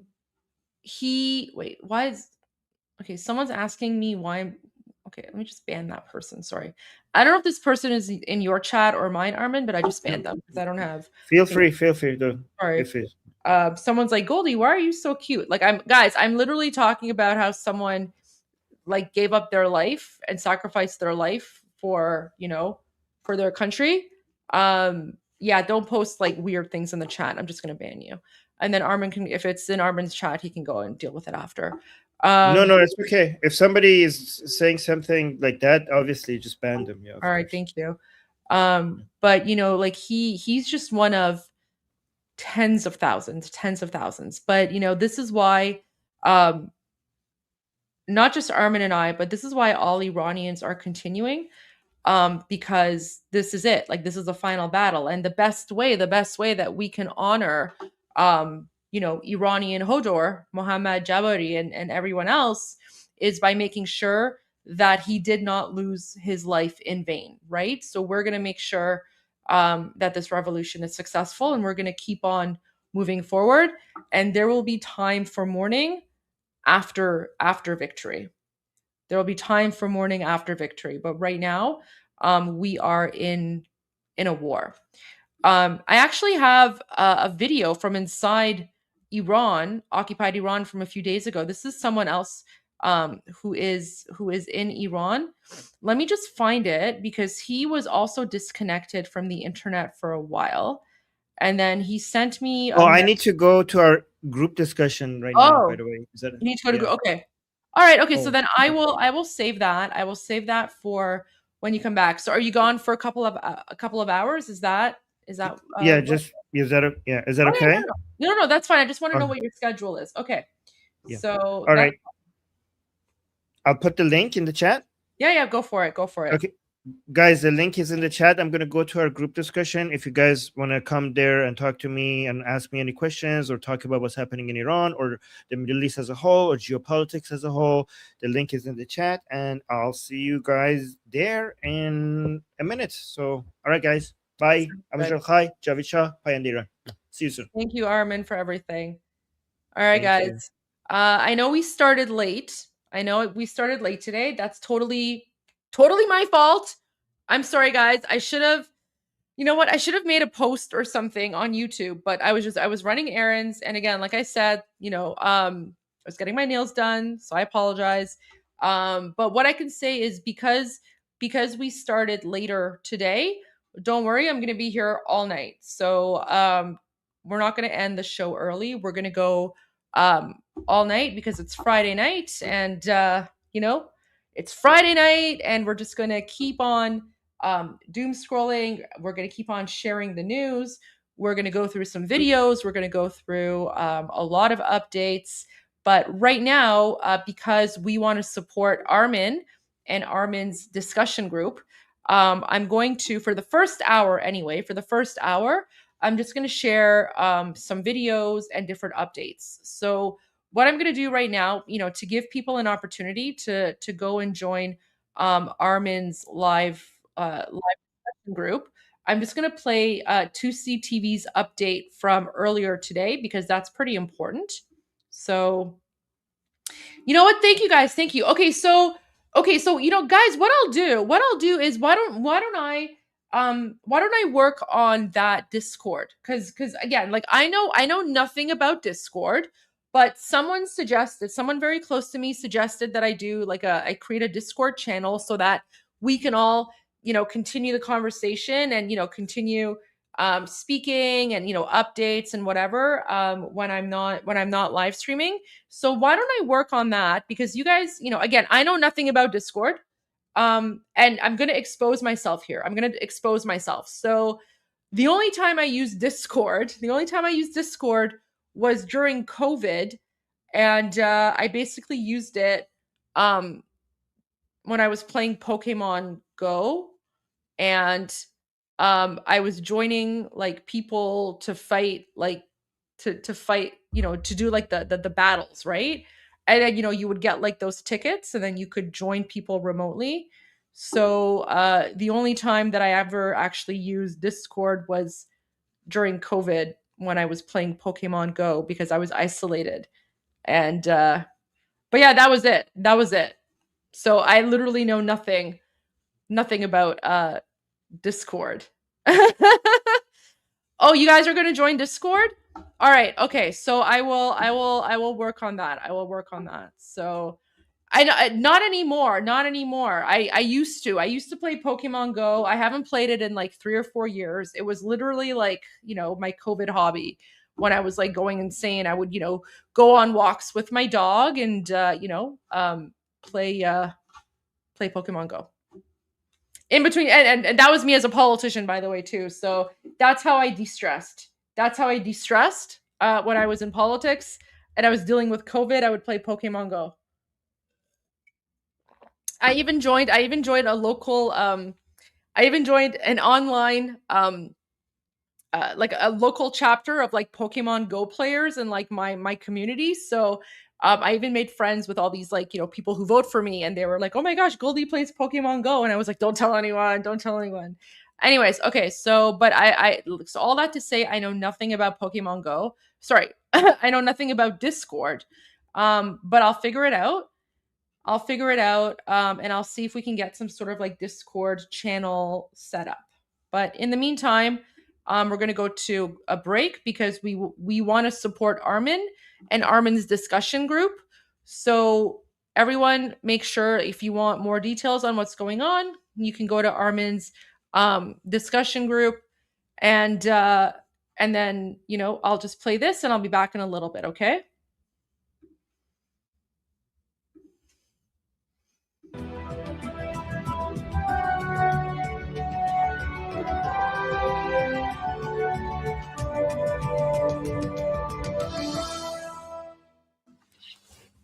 Welcome to 2C TV. This is your global news channel. I'm Maya Tusi, and Keir Starmer and the British government have once again betrayed the Iranian people and, of course, the British public. Late last night, there was an announcement by the British state and the Home Office that Britain will actually designate the IRGC as a terrorist organization. Well, since then, there has been a U-turn, and there is now a new plan. Now, we're going to talk about all this in this live stream. As we speak, the US Special Forces are now outside of Iran to the northern parts near Azerbaijan, doing the military exercise. One option on the table for President Trump is now a small elite group to invade the Iranian territory. Now, of course, we don't know exactly what the mission will be, whether it's to there are two different scenarios. One is to target specific leaders, perhaps Khamenei, and the other plan is to do a targeted attack on the nuclear facilities that weren't completely destroyed before in June. So we're going to go through all the updates, get your reaction in the live chat as usual. First, let's talk about Britain and the British government, and then we're going to talk about what's going on with the Americans just outside of Iran in the Middle East. Earlier on, as we said, the Home Office made the announcement confirming that there will be a legislation to prescribe the Islamic Revolutionary Guard Corps as a terrorist organization, but they only decided to do that after the rest of the world already did it, including the European Union. The corrupt liberal globalists of the European Union did it before the United Kingdom. Then everybody got excited, saying, well, that's interesting. Britain, finally, they decided to stop their friendship with the Islamic occupation of Iran and make a move. Keir Starmer's team, Downing Street, came out to correct the statements and clarify the position of the British government. There will not be an immediate ban on the IRGC. What you saw from the European Union, what you saw from Canada and a number of other countries before, immediate ban is not happening. There will be a new bill, a new legislation that will not be fast-tracked either, because they can't fast-track it in Parliament, but the Home Secretary is not going to be doing that. And obviously the Foreign Secretary as well, Yvette Cooper. Despite the fact that the Islamic Revolutionary Guard Corps have not only been doing a huge crackdown on the Iranians, but also funding terror in the West and in Britain. But the new plan is that this would come by the end of the year. At the end of 2026, the IRGC might become banned in the UK. You'll have to wait till the end of the year. Now, the Labour Party themselves, when they were in opposition, they pledged to prescribe the IRGC, but they have been in power for almost 2 years, nothing, and even now, they're not going to do it. There will be a new legislation that won't be fast-tracked. You have to wait till the end of the year. They say, we already have, by the way, we already have terror laws, legislations in the UK. But the Labour government and their advisors have said it's not really suitable to add the IRGC to that list. The excuse is that the Islamic Revolutionary Guard Corps is part of an official state, the Islamic Republic of Iran. So you can't really add that group to the other types of groups, like, Muslim Brotherhood or ISIS or whatever. A very interesting excuse. Now, Priti Patel, the former Home Secretary, said that the brutality of the Tehran regime is an affront to humanity. Thousands slaughtered, many more injured and tortured, and show trials continuing, all while Iran sponsors terrorism and threatens regional security. The Labour government's silence on the IRGC is appalling. We have said that we would work with them to bring forward the legal and legislative mechanisms for the UK to take action. Britain must stand up for the Iranian people and confront this vile regime with strength and resolve. To be clear, successive governments failed to do this, both the Labour governments and the Tory governments over the last 47 years. They've had 47 years to do this. But every time they're in opposition, they obviously talk a good game. We're currently hearing from the Tories, we're currently hearing from Reform UK, but we've heard it before. Every single time these parties are in the opposition, these politicians, they would say it. We heard it from the Labour Party when they were in opposition. Now let's talk about what is going on with the Americans, because we will talk about the UK again. Pentagon's latest proposal to their president. According to the White House, they go beyond airstrikes. This was what was on the table about 2 weeks ago, and President Trump called it off last minute because airstrikes not going to be enough. What are you going to do? Just bomb a few buildings? Well done. I'm proud of you. One option is to send the US special forces inside Iran to invade it. Now, there are two potential scenarios here. One, as I said, is either to target individuals and the leadership, or two, which is more feasible, is to go and fully destroy the nuclear sites on the ground, the ones that, obviously, the B-2s missed last June. Now, there could be a possibility of having both scenarios happening at the same time, but the president needs to give the green light. Currently, the US military aircraft that has now landed in Azerbaijan, the US Special Forces and other units are doing military exercise. They are preparing. Azerbaijan, who have clarified their position, is If the Islamic Republic attacks, they would get involved and defend, but they don't really want the Americans to launch from Azerbaijan because they don't want to become a target, which makes sense. But it's okay because the US Special Forces could go elsewhere and then just invade the Iranian territory. There's a lot of conversations in the Middle East with all these other neighboring countries who are absolutely terrified of the US using their bases to go to Iran. But the enemy, they don't really care because the Islamic Republic, they have their proxies in Iraq, in Afghanistan, in Pakistan, and those countries have no problem with the IRGC uses their territories. So let's talk about Afghanistan. The Fatemiyun militants have now announced they are based in Afghanistan. They have announced a general mobilization for the Shias in Afghanistan to join the paramilitary forces, Fatemiyun. Now, you also had the Hezbollah of Iraq over the last few days also mobilizing, but it's important to mention both of these groups, Fatemiyun and Hezbollah of Iraq, they don't have enough personnel. They have a few thousand, but that's it. Secondly, they are amateur terrorists. They are not professional. They have been trained by the IRGC. The IRGC, as you have seen their performances, they're not the best military force in the world. They're not even in the top 10. But if they could bring in more numbers, especially also from militias in Pakistan, they could disrupt the US operation, but they can't defeat the Americans.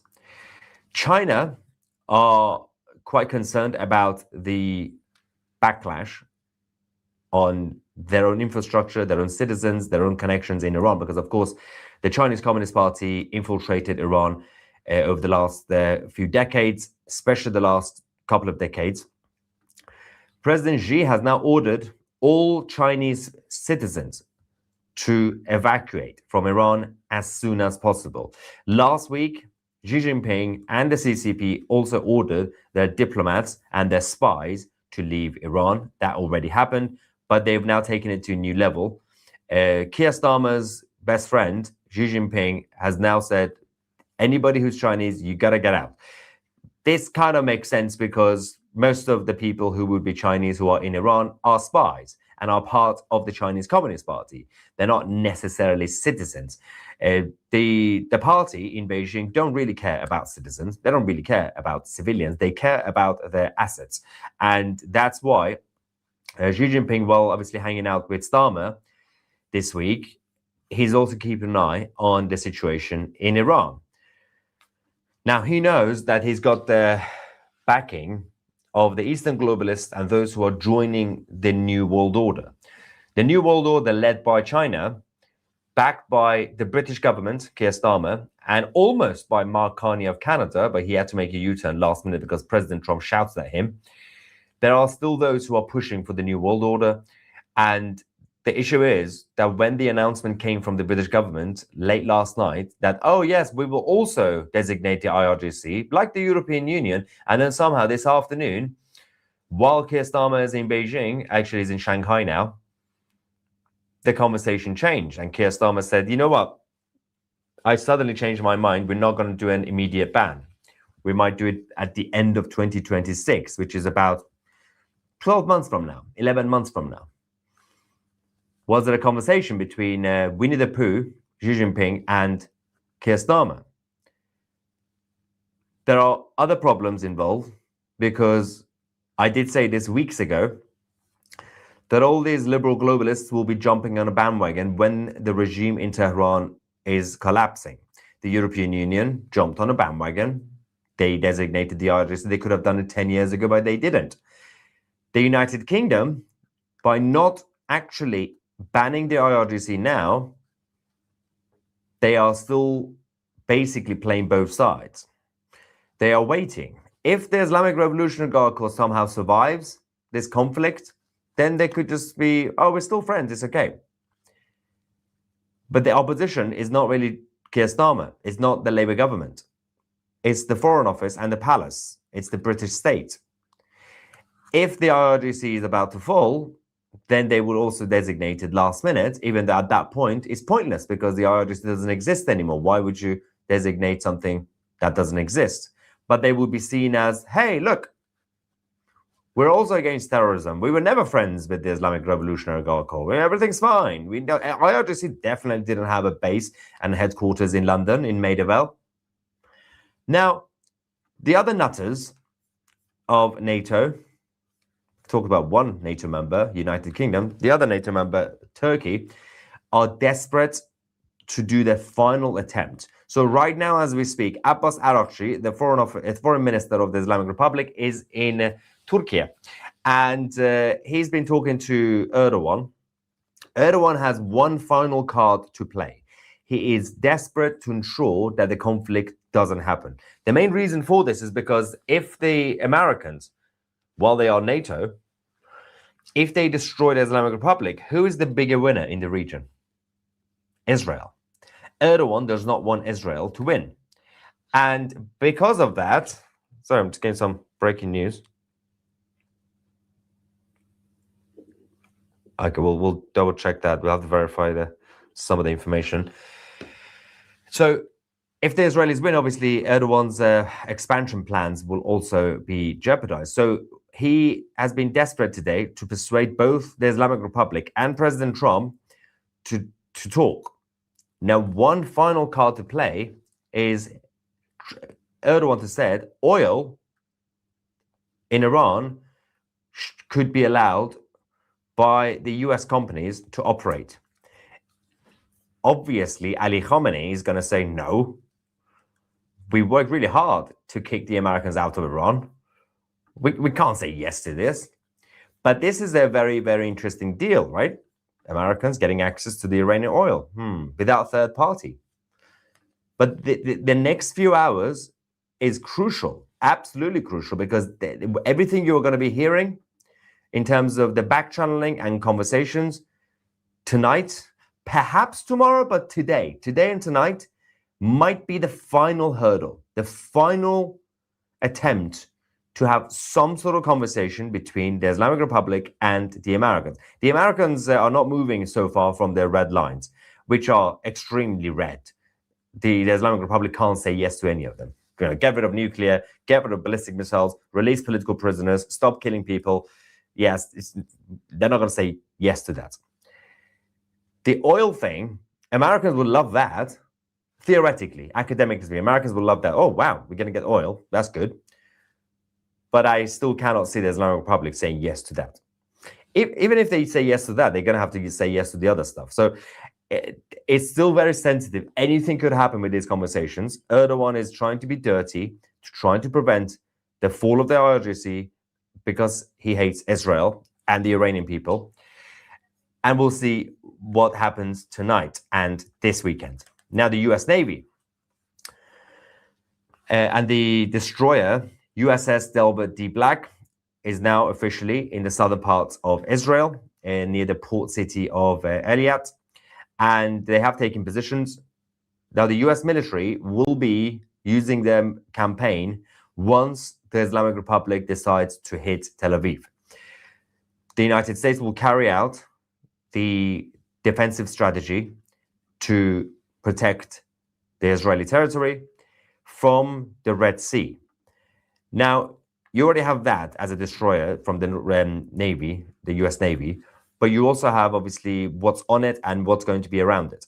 So interceptions by the Americans from the Red Sea against the Islamic Republic ballistic missiles will be ensured by the AEGIS air defense systems that is installed on the Burke class destroyer, the destroyer that we already have there. Now, one of the things that they are adding is the anti-missile standard missile 3 ones. So on top of everything that the Israelis have with the Arrow system and Americans THAAD, or the Patriot, basically Patriot system, this is going to be very difficult for the Islamic Republic to penetrate Israel. It's going to be very hard.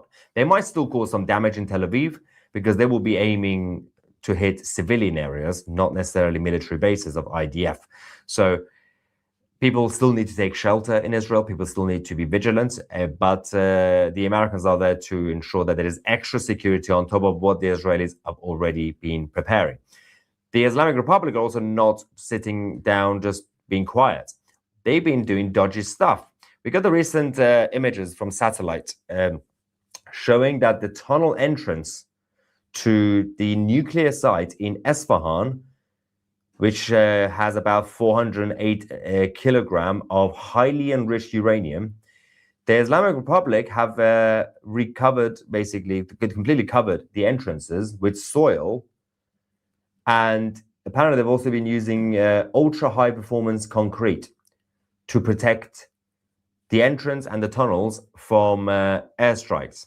So, and also to basically, relatively speaking, hide it. You can't really hide it, but they can basically make the entrances slightly more robust. Additional construction at this facility, also the centrifuge facility they have, is slightly concerning because they are clearly continuing the enrichment program towards weapon grade levels. Now, in case you don't know, these tunnels, especially in Esfahan, they are over 100 meters deep. They were not hit during the 12-day war, and they are resilient even against the bunker busters that the United States have. So you can't just drop bombs on it, unless you're going to put a nuke on it, because that would be a terrible idea. But you can't. You're going to have to send special forces in to infiltrate, to penetrate it underground. So things will have to change rapidly if you want to prevent the Islamic Republic from obtaining nuclear weapons. Marco Rubio is not silent. He's been very, very vocal over the last few days, more than ever before. He said that obviously the American government recently, this week, started to deport the IRGC members and their families. He mentioned that the senior officials of the Islamic Republic and their family members have now lost the privilege to travel or stay in the United States. Their visas have been revoked. ICE agents are going around arresting them and deporting them. But of course, the liberal side in America, the US Democrats, are not happy because they don't want ICE agents to do their job. They don't want ICE agents the federal agents to keep America safe. So they want to defund ICE, while Marco Rubio, with the help of the federal government, are actually utilizing the ICE agents to go and capture the IRGC members, agents, spies, everybody that they have, to send them back to Iran. America is now the first country to do that. The European Union is next. The European Union have also announced that they will be deporting every single IRGC member because obviously it is a banned organization now. The only safe haven for them is the United Kingdom of Great Britain and Northern Ireland. Ursula von der Leyen doubled down, saying, "I welcome the political agreement on new sanctions against the murderous Iranian regime and on the designation of the Islamic Revolutionary Guard Corps as a terrorist organization. This was long overdue." Yeah, you were in charge, you idiot. Why is she like, "Oh, I've been meaning to do this for some time. Glad we're doing this now." Terrorist is indeed how you call a regime that crushes its own people's protests in blood. Europe stands with the people of Iran in their brave fight for freedom. Well, that is a first, because Europe was standing against the Iranian people until literally yesterday, Ursula. You only decided to jump on a bandwagon now. But at least you did. As a Brexiteer, as someone who's against the European Union and the globalists in Europe, I applaud. Well done, Brussels. Thank you, European Union. Now, you don't want to know what I think about the British government and the British state right now. Let's just say I will not be clapping for the Foreign Office or the Palace, because Britain continues to be the safe haven for the Islamic Republic, at least until the end of 2026. Another 11 months to go. Everything's fine.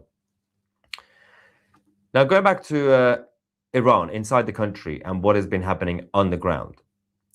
During the first wave of the uprising, there's a couple of people who are spamming the live chat. Just a heads up, if you copy and paste, I will ban you. This is not a democracy. This is a dictatorship. During the first wave of uprising, we had a lot of disturbing videos coming from the streets of Iran. One of them was this. If you remember, in a group of Iranians, there was this brave man who was holding the door while the rest of the people escaped, and then the IRGC forces managed to break through and came into the building. See that man on the right holding the door? He tried his best. They call him the Iranian Hordor. Well, we can now confirm, unfortunately, his name was Mohammed Jabari, and he was murdered by the regime. He managed to save many people's lives. Some others were still captured, unfortunately, but many managed to survive and continue their life because of him. The man is a hero. He sacrificed his life, like many others, on the ground. Now, the reaction from those during the funerals, we've been showing you guys over the last few days, we have another one. This mother, actually, let's go to the first video. There's a funeral with this father. His son was murdered. They wanted him to cry, to mourn, to be miserable, to be broken. Instead, the father stood over the dead body of his son, clapping, fighting back, saying, "My son was sacrificed for his homeland." Let's go. مردم این رضای من فدای مردم و میهن رضای پرپر شده فدای میهن شده این گل پرپر شده فدای That's the father. They are chanting, "This flower was sacrificed for their homeland."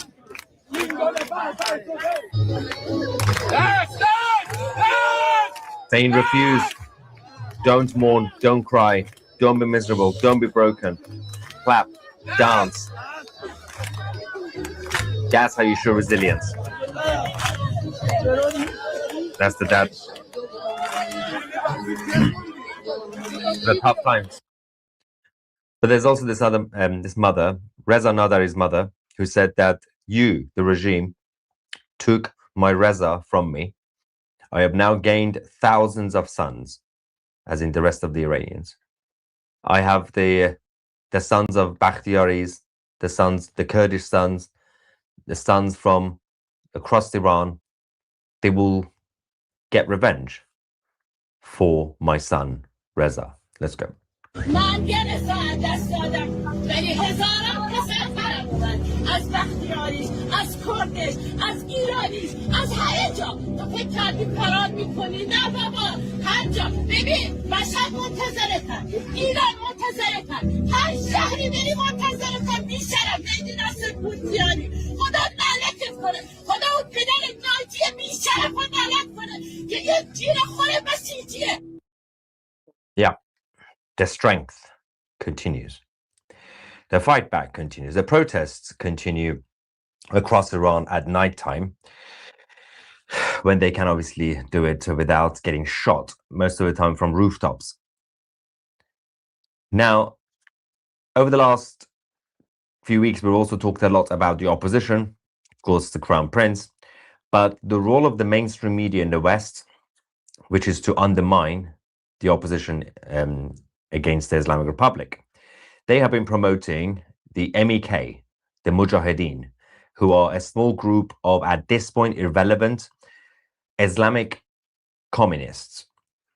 Now, I've talked a lot about them, but we found a very good explainer, it's a couple of minutes, a short summary of who they are. Don't forget, Khomeini, who did the actual paramilitary coup in the 70s, with the help of the Soviet Union at first, and the communists, and the MEK. So Mujahideen and MEK were on the side of the IRGC.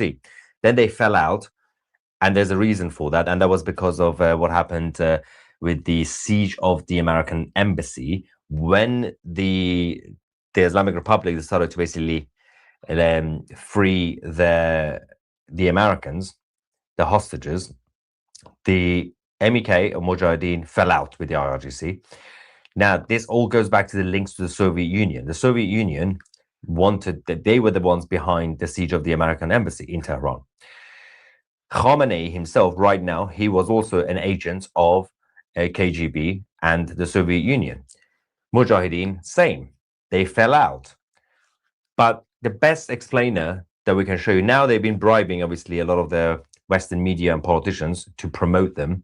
But let's just go to this report.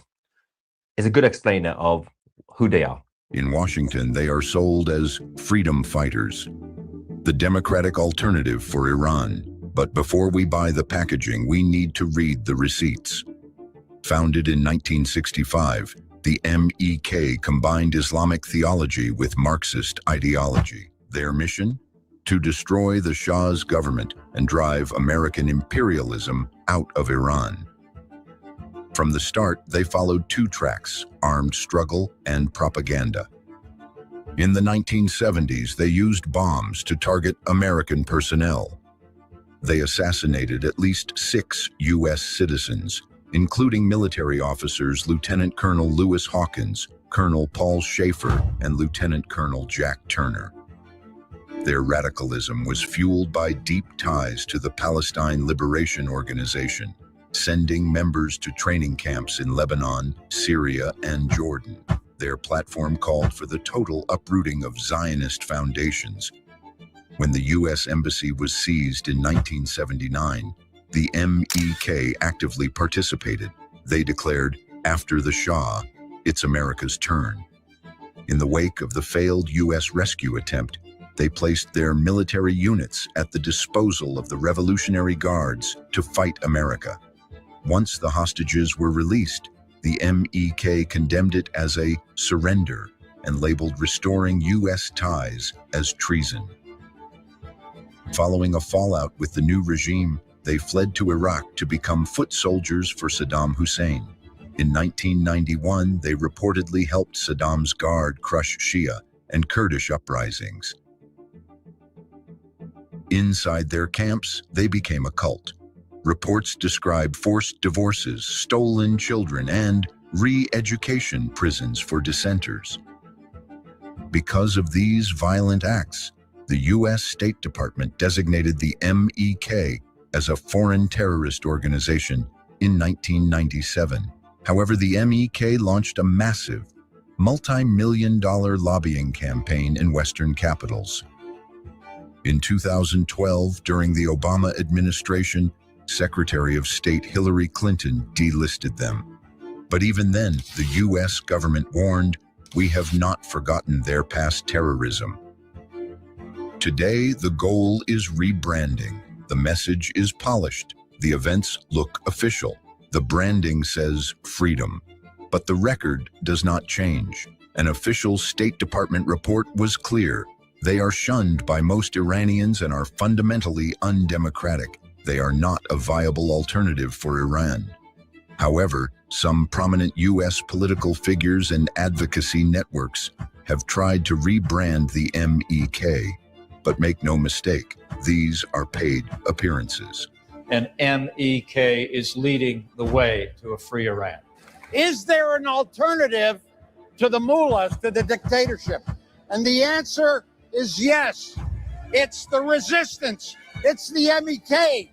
It's Mrs. Rajavi. The MEK has funneled massive sums into speakers' fees, but they are not buying legitimacy. They're renting it. Today, they hide behind shell groups like the Organization of Iranian American Community to appear popular. They can still push the same narrative through lobbying and legacy media, and they even disable comments across their digital platforms because they cannot handle public feedback. But we've seen the history. We're not buying the packaging. Yep. We're reading the receipts. This is the truth. Now, this group, this organization, is currently being platformed by the mainstream media channels, including GB News in the United Kingdom, CNN in the United States, and many others. Mike Pence is a traitor, but he got paid. So Money talks. Some reaction here. It's almost time to play an Sandorma opera. Oh, I love that song, actually. A prince winning. About the prince winning. IRGC is part of an official state. So was the SS. And guess what? So is the Taliban in Afghanistan, you weirdos. The people in the Foreign Office in the United Kingdom who continue to come up with weirdest excuses. What about the Taliban? They are literally, officially, the state of Afghanistan. Apparently that's different. Hey 2C, I'm a 2C TV member. Thank you and your team for the incredible work. I work from home and my mum watches your Iran updates religiously as her main source of info while praying that she can go home soon.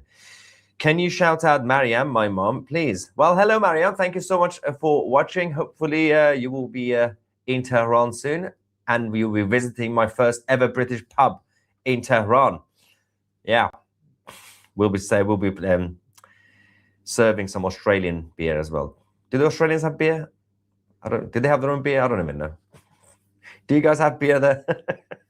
Do criminals have beer? Anyway, USA are going in and no matter what is said. FAFO. By IRGC, time to start off. Take Mo with you. There's a lot of Mo's in Iran since the Islamic occupation started. And tea and crumpets, but no bacon. Sad. Somebody said in the non-super chats, Mike Pence, Rudy Giuliani, and so many more US officials is terrifying and disappointing. Well, they also, Kash Patel did indicate that there will be, some of these people will now be under investigation over their international connections. So God knows what's going to come out if this investigation goes through by the FBI. And the financial links, of course, money laundering and a lot of other things. The thing is, the KGB managed to give so much money to all these groups before they went down in the 1990s. And they basically used that money to then grow. And then they have so much money. But you can't buy popularity. You can't buy support. You know, you might have Mike Pence supporting you, but not the Iranian people. They know what you've done. Gary says, when will the UK be recognized as a terrorist state? Well, I think the time there will be, it's inevitable that everybody will have to eventually recognize the IRGC as terrorists because President Trump will come and announce anybody who supports terrorists are terrorists. So the UK will have to last minute change their mind and say, why not? We'll do an immediate ban. Drink a Stella and you'll be the fastest. Both terrible. Well, Stella is okay, but it's not the best. If I were to put a gun to my head, go with the generic brand, international brand Heineken. If you put a gun to my head, although Peroni from Italy, the best in terms of international brands. Anyway, God willing, shall the Iranian citizens prevail and gain their freedom and land back, everyone should come together and fund a memorial monument for all lives sacrificed and lost in their protests. I'm pretty sure they will definitely do something like that afterwards. At this point, do you think this war will drag on? Well, because of the preparations from all sides, it could, but the Americans, if they pull the trigger, especially after the 12th of June, the 12-day war in June, and also 2 weeks ago when President Trump had to basically change his mind last minute, rightly so, President Trump doesn't like to lose. So he will have to accelerate it. If he's already pulled the trigger, just go in quick, get it over with. But despite both sides being prepared, unlike the 12-day war, it might still be very quick, but they're still going to go underground. You're going to have to go drag them out. And that's the job of the military. That's the job of the armed forces of Iran and the Iranian people, to go armed with weapons to go and drag them out. But you need the structure to fall first and the leader. MEK removes content from social media that exposes them. Sounds like the UK. Oh yeah, they are the queen of fake news, which is kind of hilarious. What they've been doing since the uprising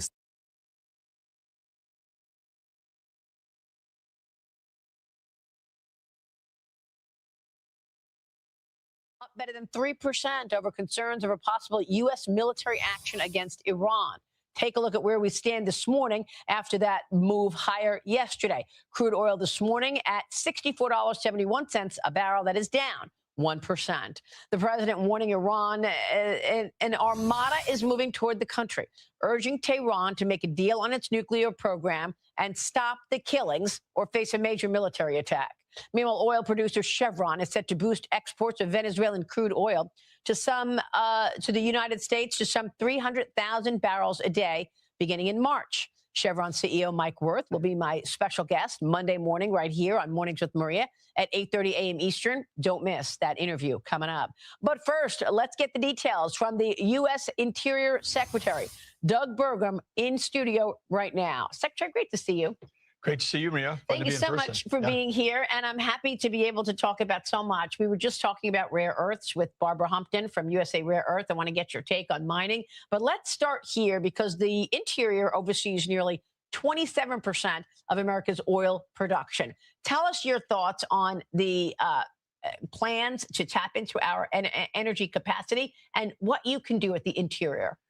Well, the things we have been doing at the Interior is following President Trump's great strategic vision. And, he sums it up simply as drill, baby, drill. But that was, let's get the supply increased. It's hard to believe it was just a year ago that under President Biden, we had a ban on U.S. exports on LNG. And now the United States, #1 LNG producer exporter in the world. I mean, larger than number 2 and 3 and 4 combined. Oil production, U.S., larger than number 2 and 3 combined. So the U.S. really executing on an energy dominance, energy abundance strategy, which allows us to sell energy to our friends and allies so they don't have to buy it from our adversaries. Because as you know, President Trump trying to bring peace to the whole world. Russia, Ukraine, funded by Russian oil sales. Iran funding 24 terror groups funded by Iranian oil sales. Venezuela was the hotbed of all the bad actors in the world encroaching in on a declining oil. Huge reserves, but declining oil production. But you had Hamas, Iran, Russia, China, all encroaching on Venezuela. So President Trump could be the first president that really understands and is willing to take action, tying the fact that you can't separate energy from national security and you can't separate it from our economy. Economy is going to be firing on all cylinders this year. Peace coming to the world. Because President Trump understands energy diplomacy. And you're right. And, the president has worked in terms of this whole affordability push to get prices lower. And that is a function of more oil on the market. So walk us through the plans in terms of Venezuela. We're going to talk with Mike Wirth on Monday about their plans in Venezuela as the president is going to be opening up airspace to allow Chevron to get that oil and bring it back to the United States. What can you tell us about that? Well, the plan is right now working, which is, again, the United States with the quarantine, really controlling the flow of products in and out for the oil industry in Venezuela. There's about 1 barrel that needs to go in for every 5 barrel that comes out. That diluent that helps blend with their heavy crude to get their production flowing, now coming all from the United States as opposed to foreign sources. That when that oil comes out, the U.S.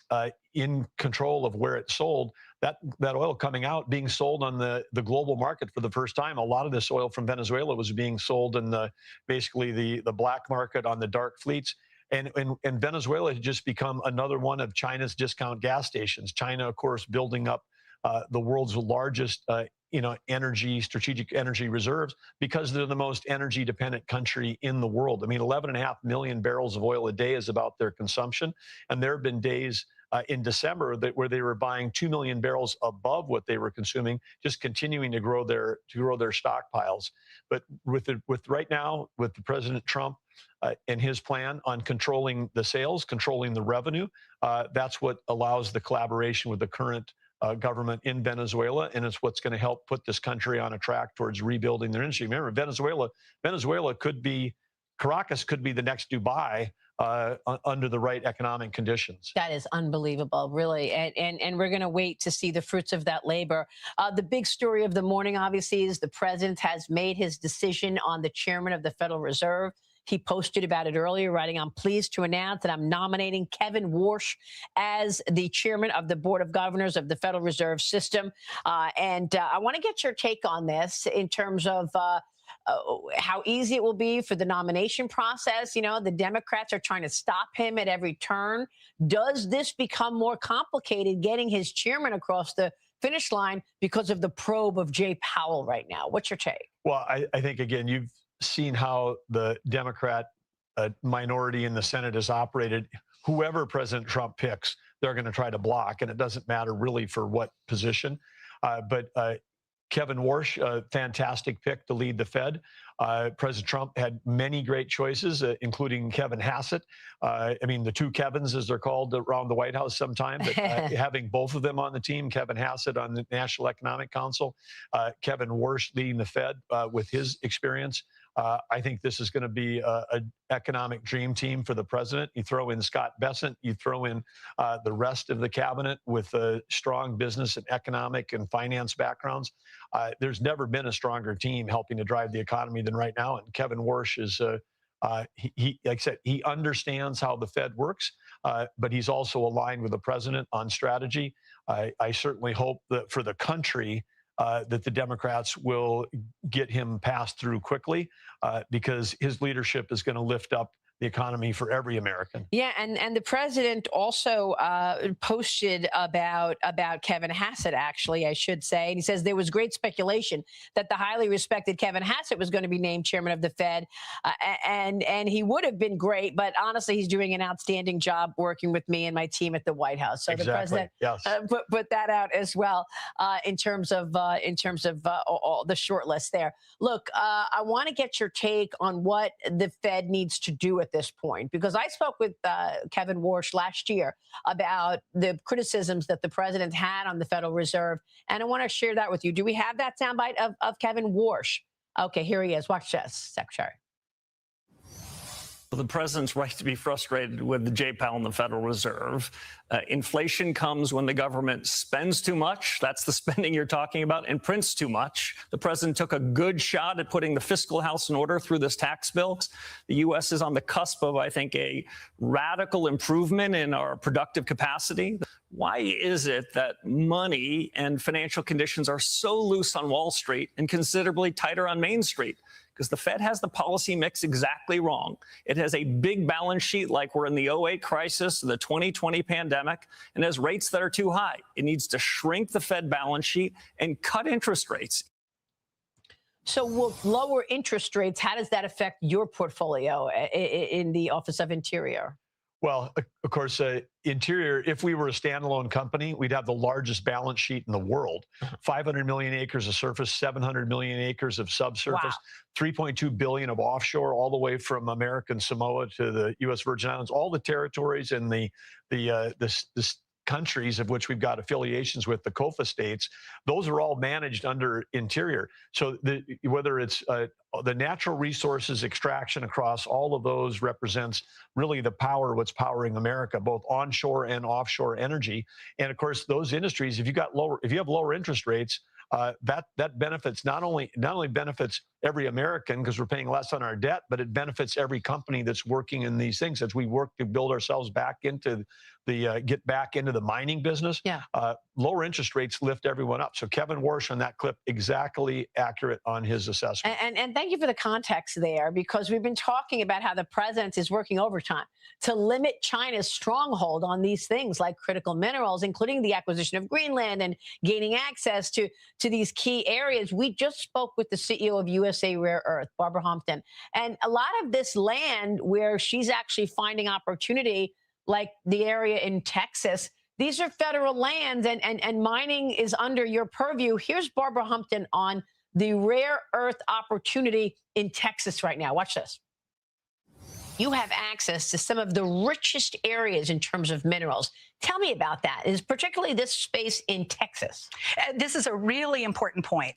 USA Rare Earth now has built an entire value chain.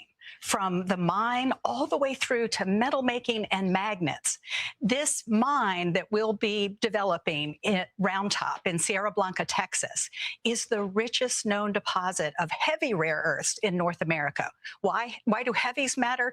These are the critical minerals that make our permanent magnets that move motors, et cetera, more powerful and performing at high temperatures. These are minerals that are needed in semiconductor production. There are oxides needed for jet engine production. These are the high value critical minerals that complement the light rare earths, which are lower valued critical minerals in the supply chain. And this is the key to moving us forward. Will this enable the United States to have less reliance on our number one adversary, Communist China? Absolutely. And that's the key, isn't it, Secretary? Because China leads the world in rare earths right now, 44 million metric tons compared to America's near 2 million. Greenland's 1.5 million. What do you want to say about this from a mining standpoint on federal land?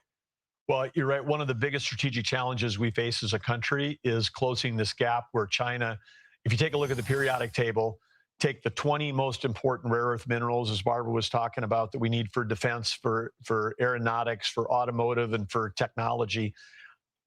The top 20, 85 to 100% of the processing of those top 20 are done in China. So it's not just the mining. We've also got to get the refining and the processing back to America.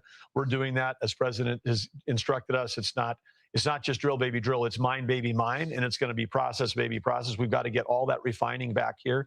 So we working, the National Energy Dominance Council, working with the National Security Council, this is a top priority. So the deals like you're seeing, like the U.S. making an equity investment in rare earths, just like with MP earlier this year, this is because China was flooding the market. An American company that wanted to get into the minerals business, if they would start to get traction, China would flood the market, crush the price, and crush those companies. Those companies didn't have access to capital markets. You couldn't get a loan, much less go public. And so restoring that faith for investors and creating a real market, and then doing that in conjunction with other countries, because we've signed agreements with Australia, with Japan, with South Korea, with Thailand, with Saudi Arabia around this, because essentially creating a block of nations that will have a trading agreement, a trading club, a club that China won't be invited to, where we can trade to create markets and then build up those store of things. And the critical mineral reserves that we need, that's as important as a strategic petroleum reserve. You'll see the president understands that. There'll be announcements coming about the U.S. creating strategic mineral reserves. And so that is exciting. So the plan is people are working 7 days a week on this right now, and this is just one piece of it. But from a standpoint of Interior, what we're doing is with the emergency orders is expediently putting together the permitting. So with Interior, we've delivered on environmental assessments and EISs, which normally take 1 to 2 years, in under 14 days and under 28 days. And some of that includes President Trump, beautiful, clean American coal, because in that coal, particularly you get out west in Montana, Wyoming, North Dakota, lignite coal, it's got some of the highest concentrations of germanium and gallium minerals that we need in the coal, which is if you're processing the coal, then you can develop a extraction process for those rare earth minerals. So we've got it. We just got to get back in the game. Last thing I'll say on this is last year in America, we graduated 36,000 lawyers. 300 people graduated with mining and metallurgical degrees. If you want a degree that's going to pay handsomely for the rest of your life, we need more kids. We need more universities that shut down these programs. They shut down their mining and minerals programs. They've got to get back into it. The U.S. we shut them down. I love that. And people thought was because mining was dirty. What the U.S. does it cleaner, safer, smarter than anywhere else in the world. We have an EPA. We follow the rules in America.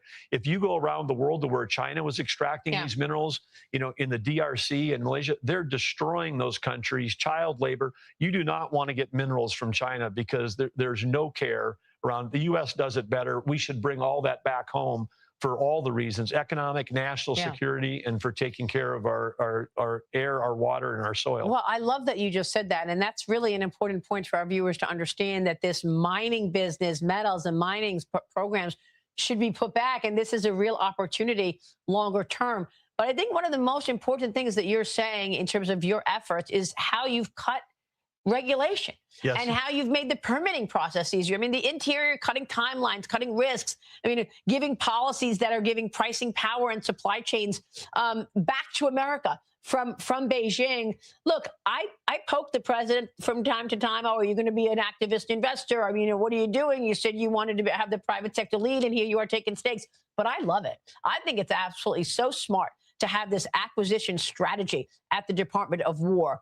What other areas do you believe are ripe for potential investments by U.S. government?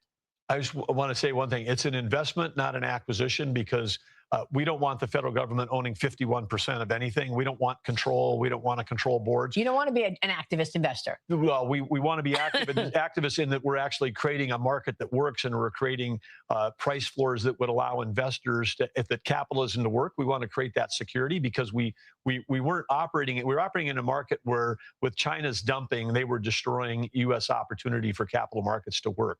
So we want to be in there. But if we're in as an investor and we can, and Barbara said, hey, I don't need price guarantees, I don't need offtake agreements. Other people have done that. That helps us do that. And again, whether it's from Texas to Alaska, we are rich in a country with rare earth minerals. We just have to create a market that allows capital to flow back in. We've got the technology. We've got the capability. We just have to get in this market. I mean, we were within 2 weeks earlier this year of every automotive plant, not just in America, but in the world, being shut down because of China's, quote, export controls. Those export controls they announced was essentially the largest intelligence gathering effort ever attempted. I mean, the information they wanted, no public company would share with an analyst, much less, with the whole world. In terms of what are you using, how many units, is it for defense, is it for commercial, what's the size, what's your forecast, where's it going, who are your customers? I mean, that without President Trump's negotiating and putting a hold on that for a year, China didn't say we're not going to do it. They said they were going to push it back for a year. So we're still in a race on critical minerals. And by the way, they're doing it to the United States, trying to bully us and keep us hostage to what they have. But they're also doing it to Japan. Yes. So they're doing it to whoever they can do it to. But let me get back to this whole acquisition strategy. And I know it's not an acquisition, let's call it an investment strategy of the Department of War. Are these stakes going into an overall sovereign wealth fund? The president talked about a sovereign wealth fund when he first took office. Is that where this is going? Well, that's where all the talk has been. And again, with our great Commerce Secretary, Howard Lutnick, Scott Bessent, Chris Wright, myself, and others. I mean, we look at examples and we say, wow, Alaska's got a Alaska fund, $80 billion. When I left North Dakota 13 months ago, there's about $30 billion on its balance sheet across the funds. Texas, so energy-rich states have been able to build up essentially their balance sheet and then use those. The funds in North Dakota, we had a $7.5 billion endowment just for K-12 in our small, low population state, big physical state, but low population. So the United States doesn't have that. And then we look at the countries in the Middle East. We look at Norway with their $1 trillion plus sovereign wealth funds, and people would say, well, if we had an extra dollar, wouldn't you use that to pay down debt versus create a sovereign wealth fund?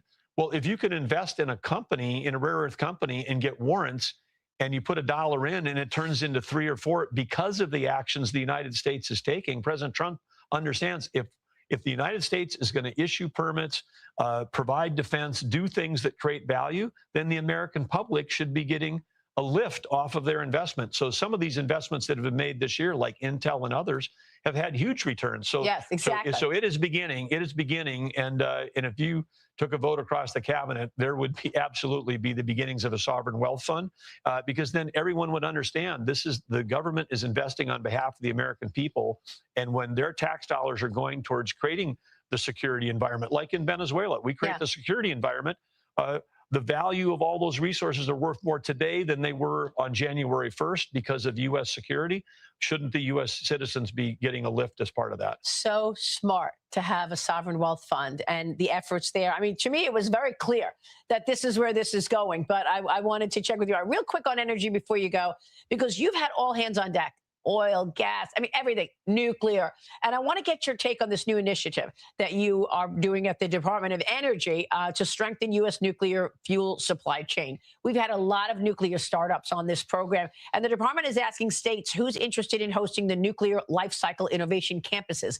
What does that mean? Is this a little bit of not in my backyard, where some states don't want it? Or what would support the activities across the nuclear fuel life cycle?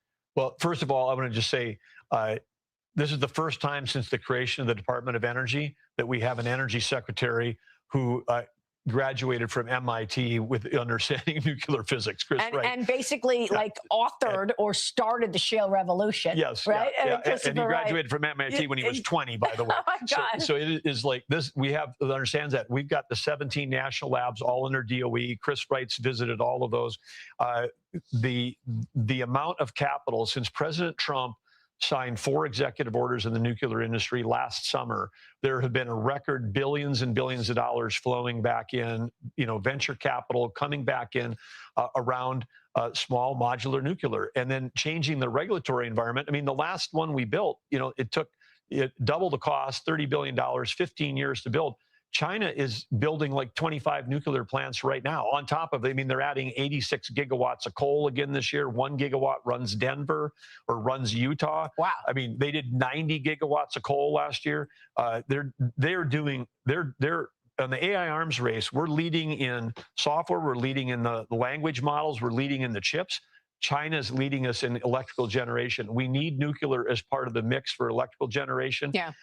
Chris Wright and his team helping to drive that forward, but it's still a few years out. I mean, it takes a while to get there. In the near term, we've got a real crisis in electricity, which was created by the past administration, shutting down baseload, shutting down over 100 gigawatts of baseload. And we saw that in the storm this last week. If we didn't have coal plants running during this storm in the Northeast last week, it was providing up to 25% of the power in the Northeast. We would have had blackouts across this country. Such a good point. Chris Wright, with his authorities under Interior, they forced 17 gigawatts, 17 Denver's worth of electricity to stay open that were under orders to be shut down by the Biden administration. So President Trump and his team, it literally, whether it's electricity, whether it's oil and gas, whether it's nuclear critical minerals, 180-degree different. And I don't want to say saving the country, but it's the foundation of this economy. Are we going to see another squeeze on power this weekend with another storm coming, perhaps? Yeah. Okay, guys, took a quick break. While we are waiting for Armin to return, he's going to come back in about an hour or so. We are going to go to all of the rallies. Okay. So guys, this weekend is huge. Okay. This weekend is going to be insane. If you think the videos and demonstrations from, the rallies pro-Iran, pro-Iran, pro-Reza Pahlavi rallies that you've seen in the past, if you thought those were big, guys, this weekend is going to be insane. Let me show you an example of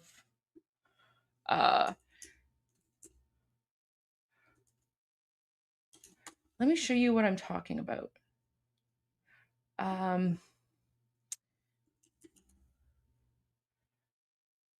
Wait.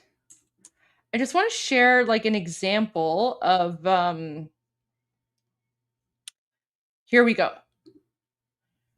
So I just want to give you a quick example of the rallies that have happened in the past, because this is going to give you an give you a small hint as to what you can expect this weekend. And remember, His Royal Highness King Reza Pahlavi, someone's saying 141. And I'm still getting emails. I'm still going through them, but there's only so much we can do. But I'm going to share with you all the ones that we have right now. But guys, I want you to keep in mind. Pin the link. I'm sorry. Armin posted it a while ago. He posted it like an hour ago. So I don't know if I'm able to go back and find it and pin the link. So I'm sorry. But if you go to Armin's chat, it should be there. So sorry guys. Okay. So let me give you a quick sample. And by the way, the link to all of the rallies, it's here, tinyurl.com/Iran rally, but it's also in our video description. And maybe before I begin, let me just add it. Let me add it to my X account. Let me just add it to my X account and to Rumble so that people who are watching on Rumble and X can also find the link there. Because if you, for those of us who are following on YouTube, the link is in the video description. Oh, actually, you know what? The link is in the video description on Rumble as well. But I just added that. And let me just go to X and add it on X as well. I'm going to put it in the X chat, and I'm also going to put it in the comments. So here we go. It just says loading. X is a little bit slow. Okay. So there's the link in the X chat. And then let me go add a comment as well. And then I'll make a post about it later as well. But let me just add it for now to the live stream. Oops. All right, there you go. So the link is everywhere now. So you guys, whether you're watching on X or on Rumble or on YouTube, you can find the link to all of the rallies. So you're able to go and check to see if your city is there. These are just the ones that we have received, guys. This is probably not a comprehensive list, but Armin and I, we tried our best. We asked Iranians to we tried our best to get Iranians to send us info. So not a comprehensive list. If you don't see your city, you're welcome to go and do like a Google search or search on Instagram and see if you can find anything. But just to give you a sample of what you can expect, here you go. Oh wait, this music might be copyrighted, so let me do this instead. Let me add non-copyright music.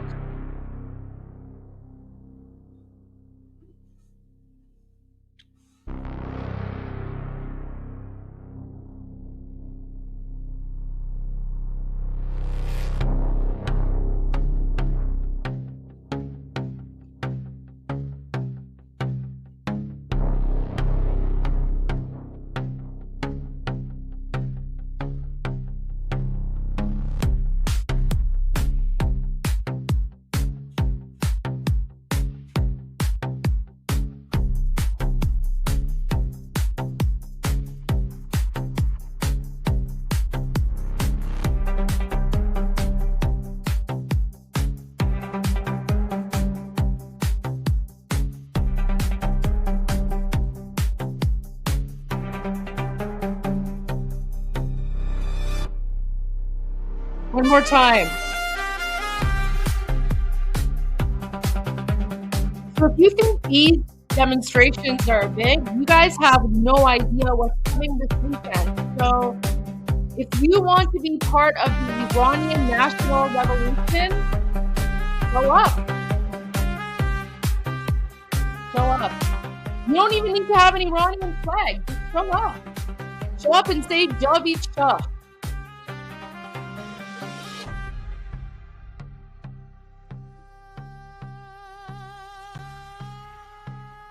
Look at all these people around the world. And we're going to go through the list right now. Oh, you're going to Orlando? That's amazing. I love that. Thank you. This song, guys, this song is in my playlist. The song is in my playlist. You go to Iran Revolution Live. You go to Iran Revolution Live, you'll see the song right there. All right, let's go to the rallies now, guys. Guys, this is huge. Look at this. So this is the website, right? So when you go to tinyurl.com/Iran rally, this is what you see, and then let's go through them. So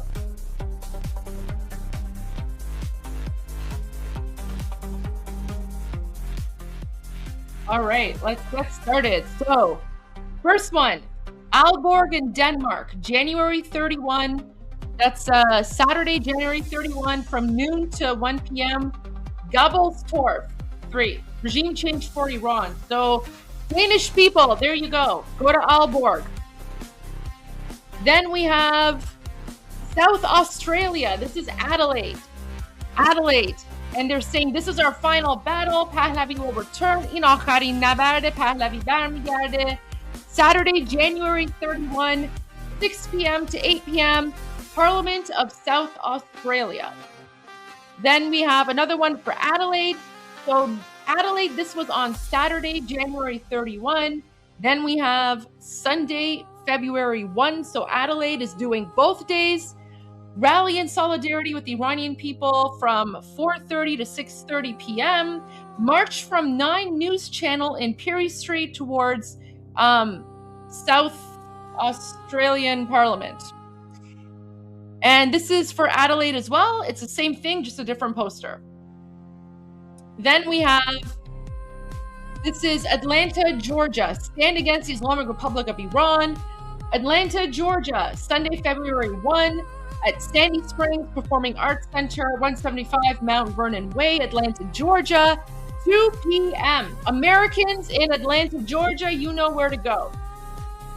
I'm reading the chat. What do you want me to say? Like, I don't understand. I'm looking at the chat. What are you trying to tell me? Are you just distracting me? Read the chat? What do you want? I'm reading the chat. I can't read the chat and list the rally. What do you want?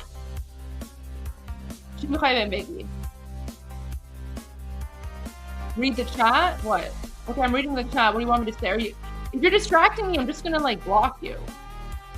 I'm reading your comment. What do you want? What are you trying to tell me? You're interrupting me right now and it's kind of pissing me off.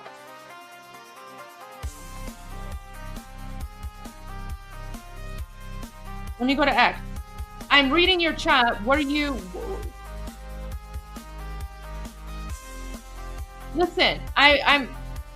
Don't distract me. What are you talking about? The Lion and Sun flag is there. The Lion and Sun flag is there. Maybe you're on Android, but the Lion and Sun... No, it hasn't. I still see the Lion and Sun flag. No, it hasn't changed. You're on Android. The Lion and Sun flag is still... I'm using web. Yeah. If it's changed on iPhone, fine. Send a message to Elon Musk. Send a message to Elon Musk, but don't distract me right now, guys. Well, okay, so fine. It's been changed. We need to fix that. Okay, fine. But so what do you want me to do about it? What, you want me to like text Elon Musk? Okay, let me text Elon Musk right now. Like, what, you think I have his phone number? Post about it on X. It's still the same on the web. So if it's changed on iOS, that's like an iOS issue. So you need to tag Nikita Beer. Now stop distracting me. If you post about this again, I will block you because I'm trying to talk about the rallies here, guys, okay? Listen, there's a lot to go through and I get it. But we're dealing with the rallies right now. The rallies are important. Go tag Nikita Beer. Okay. Now we're at, where were we? Let's continue now. This is Atlanta, Georgia. We just spoke about this. Next, we have Auckland, New Zealand. This is Saturday, January 31, 2026. Western Park, Ponsonby, from 6 to 7 p.m. So there you go. People in Auckland, New Zealand, there you go. Next, we have Austin, Texas. So for our American friends in Texas, there's a demonstration happening in Austin, Texas, January 31 from 5 to 6:30 p.m. You can join a human chain. I like the fact that they included King Reza Pahlavi's photo there because now we know this is the right type of demonstration. Okay? There you go. All right, you know what? I'm just going to block this person because you're just being like... I'm just going to block you. There you go.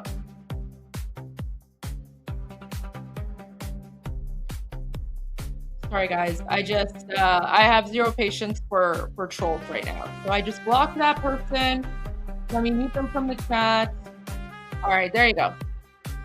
They're like, he's like, tell us the news. This is the news. Guys, this is new. This is new. This is really important. Okay, so you want news? This is news.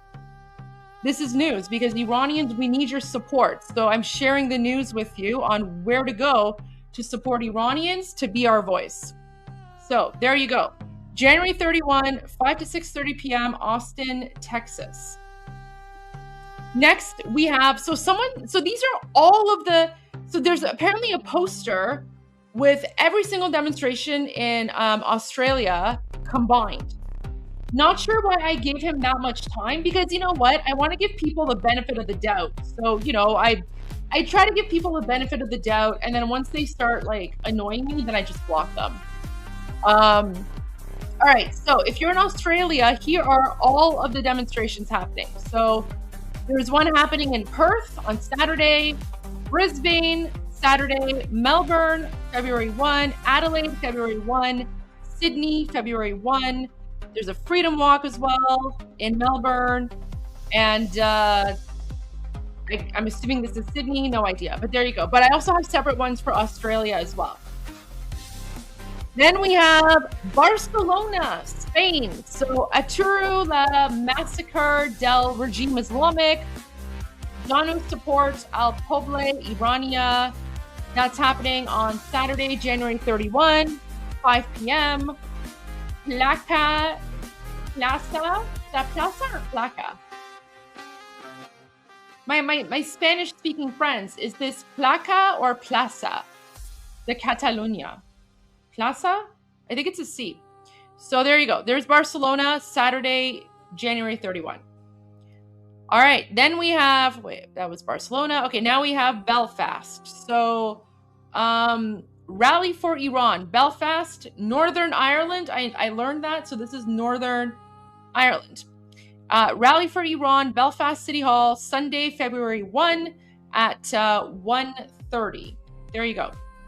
Then we have Bellevue. I learned this, guys. See, I fixed my mistake from yesterday. So this is Bellevue, Washington State. People of Iran paid with their blood. This revolution will not be forgotten. Saturday, 1 p.m., January 31st, Bellevue Park, next to Rare Coins. Stand with Iran. Stand on the right side of history. Then we have Bergen, Norway. Solidaritet med det iranske folk. Festplassen, January 31, noon to 1 p.m., Bergen. There you go. I'm assuming people from Bergen, Norway know where Festplassen is. There you go.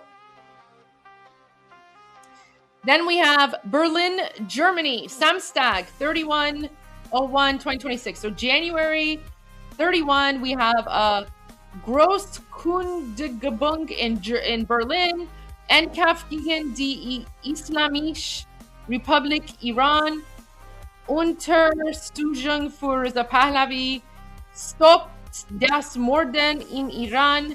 That's January 31 from 2 p.m. to 6 p.m. at Kurfürstendamm, Joachim Staller Street. There you go. Then we have, this is Bern in Switzerland. This is the final battle, Saturday, January 31 from 2 p.m. to 3:30 p.m. at Botschaft der Islamischen Republik Iran. And that's at, the location is Thunstrasse 68, 3006, Bern, Switzerland. Oh, my German's improving? Yeah, I know, because of Rammstein. Du hast. Remember, guys? I like Rammstein. So there you go. All right, next we have Boston, stands with the people of Iran. Saturday, January 31st, 12 to 1 p.m. Boston, in front of the Boston Public Library at Copley Square. Then we have Brisbane, Australia, Saturday, January 31, 4 p.m. to 6 p.m. That's at Redcliffe Place in Brisbane, Australia. No two crimes against humanity in Iran. Then we have Brussels, gathering of Iranian royalists in Belgium, Saturday, January 31, 2 to 4 p.m. at Avenue Franklin Roosevelt 15, 1050 Excels. And there's a phone number if you need any more info. Then we have Brussels on Sunday. So this one is on Saturday. This one is on Sunday. I wish they had given more info in, English or, French or whatever language people speak in Belgium. I think it's French. I think Belgium is French. Anyway, so this is Sunday, February 1, and it starts at 2 p.m. across from the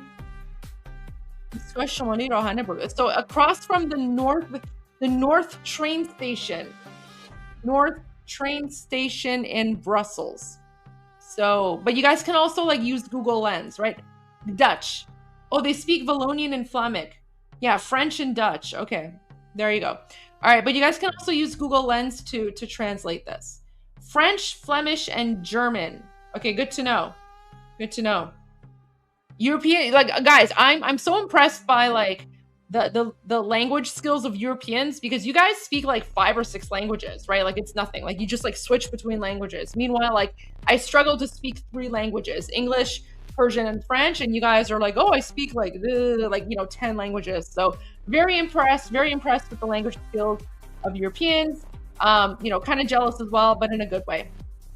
All right, next we have Budapest. So great march of Iranians in Budapest against the Islamic Republic at the call of Reza Pahlavi.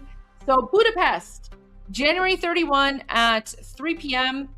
Start point, intersection of Zabad Sajto Ut Avachi U, and endpoint is St. Stephen's Basilica. Now, they did not add the city, but I'm assuming this is in the capital of Budapest. So if you're in Budapest, if you're in the capital, there you go. Then we have Calgary, Canada. Iranian Calgarians rally in support of Iran's National Line and Sun Revolution. Sunday, February 1, 2026. Oh, Budapest is the city. Oh my gosh. Sorry, guys. I apologize. Budapest is the city. Oh my gosh. There you go, guys. You know what? I'm sorry. I need to work on my geography. I apologize. Budapest is in Hungary. You're right. Okay, so that's Hungary. My bad. You're absolutely right. All right, you know what? But I'm learning. I'm learning, guys. We're all learning together. Geography here. So Budapest, Hungary. Sorry, my bad. Anyways, Iranian Calgarians rally in support of Iran's National Line and Sun Revolution. Sunday, February 1, 2026. 2 p.m. to 3 p.m. at Calgary City Hall. Then we have Cambridge, UK, Stand for Iran, Javid Shah. We are gathering to remember our people who were killed, to light candles, and to stand together. Join us. So Saturday, January 31, 2 p.m. to 4 p.m., Cambridge Market Square. Then we have Charlottetown, Prince Edward Island. That is the home of Anne of Green Gables. Cheers to Canadians for that one. All right. So in Charlottetown, Sunday, February 1, 11:30 a.m. to 1 p.m., 145 Grafton Street, Cenotaph of Veterans, Charlottetown, PEI, Canada. There you go. Then we have Chicago. New one, Chicago, Illinois. And they're calling themselves the Chicago Mega Group. Look at that. Gathering for freedom in support of the fallen, in support of His Royal Highness Reza Pahlavi. Saturday, January 31, 2 to 4 p.m. Location 815 East Tower, CT, Tower Court, Chicago, Illinois. Water Tower. So, Water Tower, 2 p.m., Chicago. Be there. By the way, Chicago has the best deep dish pizzas. I went to Chicago years ago. I checked out the Bean. I jogged around the Gold Coast. Best pizzas in Chicago, just saying. All right. Christchurch, New Zealand. Emergency solidarity rally for people in Iran at risk of execution. Saturday, January 31, 4 to 5 p.m. Bridge of Remembrance, Christchurch. Say their names. Then we have Cologne. I don't know why this is a video. I don't know why this is the video, but anyways, Cologne is Sunday, February 1. So there's Cologne. Is that the only one? Yeah, Cologne was the video, but there you go. So Sunday, February 1, Cologne, at 2 p.m.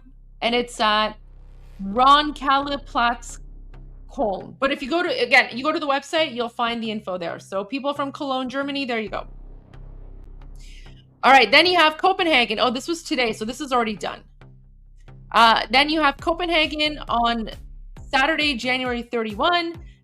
It's from noon till 5 p.m. at Radhuspladsen, Copenhagen. There you go. I'm sure you guys know where that is. So Copenhagen on Saturday, January 31 at 12 noon. Go to Radhuspladsen. You'll see it there. Then you have, another one. This is Copenhagen, but this is on February 1st. So this one is Saturday. This one is Sunday, February 1. And it's the same place.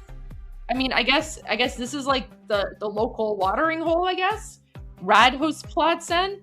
So Radhuspladsen is both Saturday and Sunday. Saturday, it starts at 12 noon.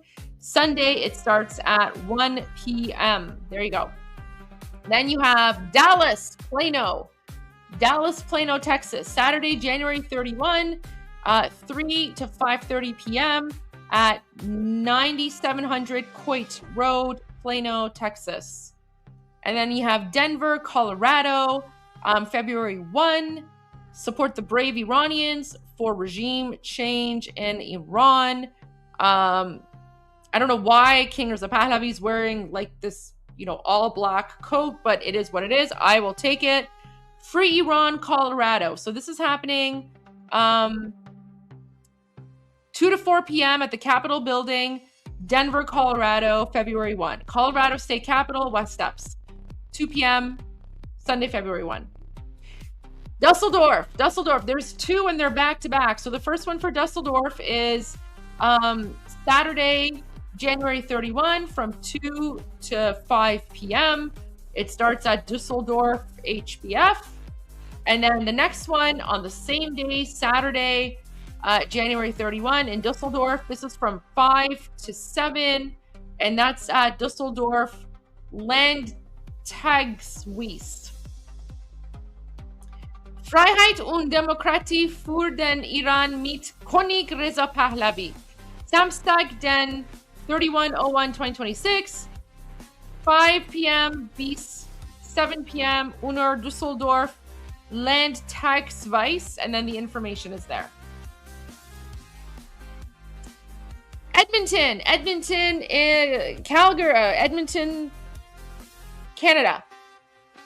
Sunday, February 1, 2026, 1 p.m. at Walterdale Bridge in Edmonton. There you go. Then you have Fort Lauderdale. Iran Freedom Protest, Fort Lauderdale. Sunday, February 1, 4 p.m. to 6 p.m. That's at 299 East Broward Boulevard, Fort Lauderdale, Florida. Then you have Frankfurt. The Wednesday one is already done. So Frankfurt, you have one Saturday, January 31, 2026, 3 p.m. to 6 p.m.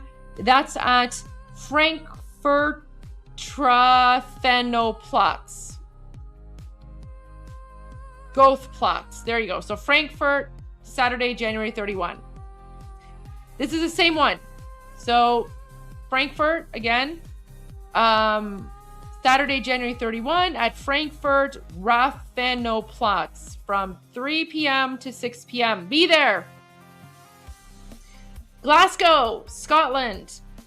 The time should have been in English, but it's not there. But you guys can use Google Lens. So Glasgow, Scotland is Saturday, January 31. It starts at 12 noon from Kelvin Grove Museum to Buchanan Galleries Steps. So there you go.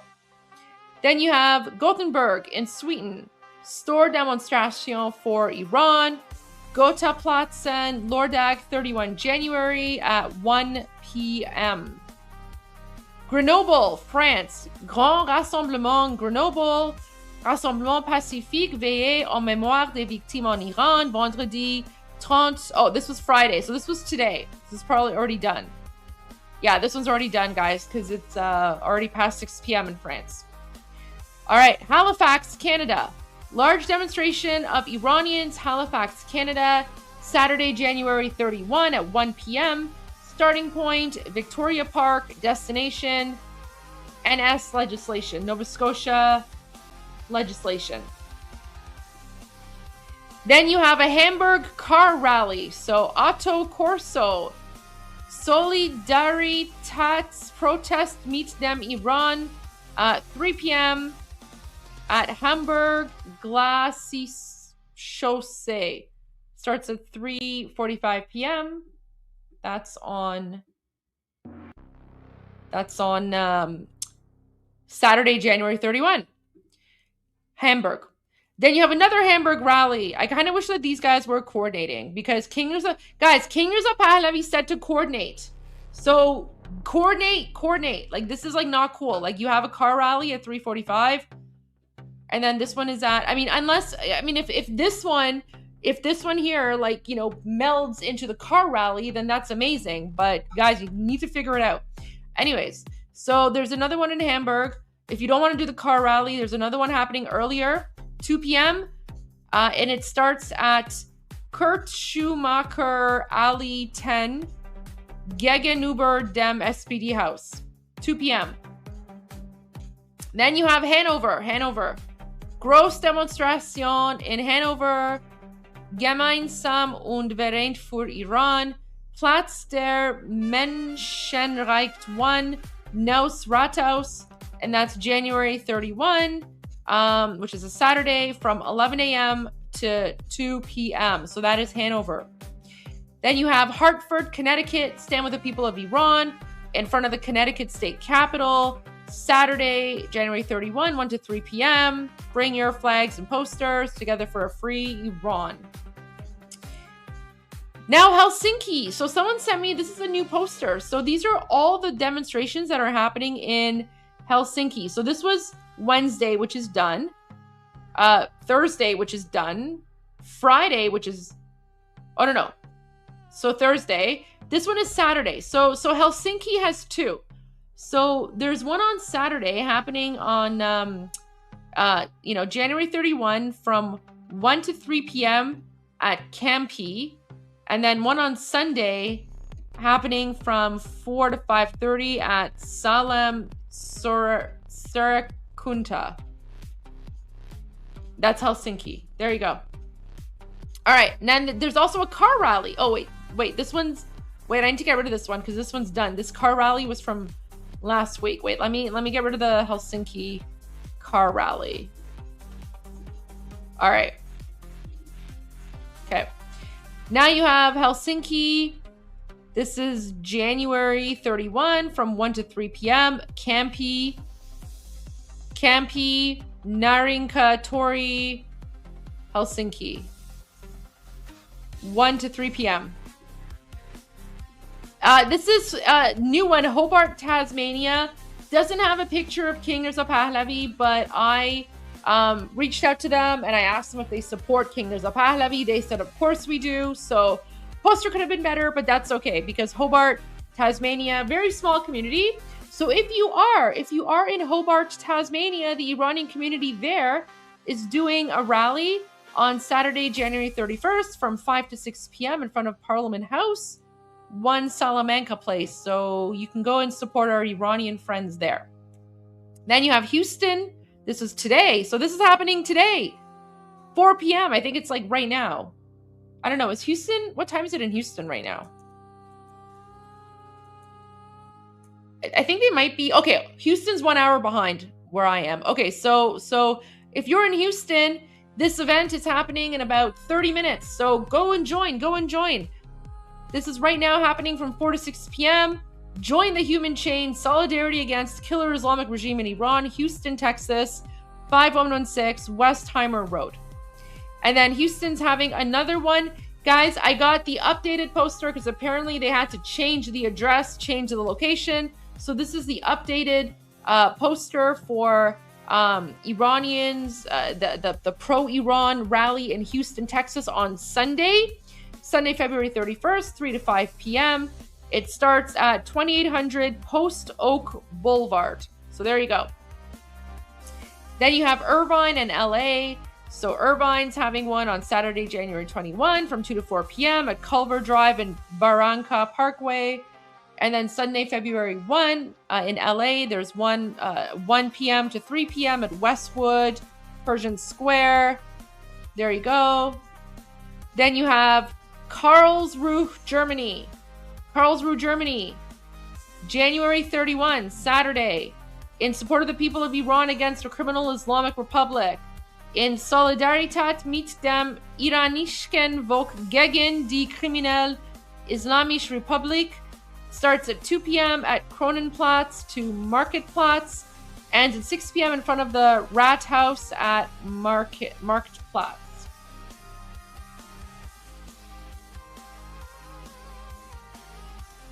All right, I banned the troll. Let's continue. Karlstad. So Karlstad, Stora Torget. I wish this was in English or the language that people speak in Karlstad, but you can use Google Lens to translate. So this is happening Saturday, January 31 from 3:30 to 5:30, and it's at Stora Torget. Then we have Klagenfurt. Klagenfurt is January 31 from 2 to 6 p.m. at Alterplatz. There you go. Leipzig. This is a new one. I got this one this morning. So, guys, give me a moment here. Let me. I need more coffee. For this. Okay. Leipzig. Versammlung zur Unterstützung des iranischen Volk. Unterstützung der iranischen Revolution für Freiheit, Frieden und Menschenrecht. Samstag, den January 31, 2026, von 3:30 Uhr bis 5 p.m. Uhr am Augustuplatz, Leipzig. All right, Leipzig. Then we have Limassol, Cyprus. Oh, this one's already done. Linkoping. Demonstration in support of the people of Iran, February 1, Sunday from 1 p.m. to 2 p.m. at Tradgarstorget Linkoping. Yeah, honestly, I do feel like I'm summoning something. Like when I speak, I'm definitely summoning something. Like I'm looking around, I'm like making sure there's no demons appearing in my house right now. Then another one. So Linkoping, this is Sunday, February 1, and then we also have another Linkoping on that's February 1. That's the same thing. 1 to 2. Yeah, okay, it's the same thing.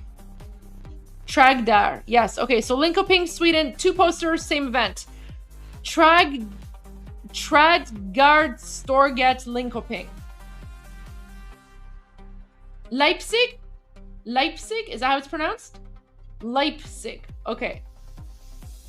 Leipzig. I will remember that. All right, now we have Lisbon, Portugal. So Freedom for Iran, stand with the people of Iran. Sunday, February 1, from 3 p.m. to 5 p.m. from Praça Marquês de Pombal to Parliament. There you go. Another one, Lisbon, Portugal. So, this one's already done. This was Friday. This is today. But we advertised this earlier. All right, now we have London, UK. So, London, UK, there's a demonstration happening Saturday and Sunday. March to Downing Street. So, there's the information there for London. And then there's another one. Guys, London is insane. London is insane. So I have all the posters here. So if you're London, UK, go check them all out because London, UK is holding back. For some reason, the United Kingdom is refusing to list the IRGC as a terrorist organization. So we need all of our British friends to come out and support us. So go to the website because all the London, UK posters are there. And this is the main one. This is like the big major rally for London, UK. Although there's demonstrations happening every day, but this is like the main one. Sunday, February 1st from 3 p.m. to 5 p.m. It's all there. Los Angeles, Westwood, Pershing Square, Sunday, February 1 from 1 p.m. to 3 p.m. Pershing Square. Los Gatos, Silicon Valley, Saturday, January 31, 2 to 4 p.m. Los Gatos Library, Stand with Prince Reza Pahlavi. We rise toward victory and the Islamic Republic. Then we have Malmo, Sweden. Enad for Iran. The poster's cut off a little bit, but that's fine. If you're in Malmo, Sweden, I'm sure you can figure it out. Johansplatz, Triangan, Malmo. Saturday, January 31 from 2 p.m. to 4 p.m. Manchester's a video, but there you go. Manchester, we have one on February 2 from noon to 2 p.m. That's the postal code.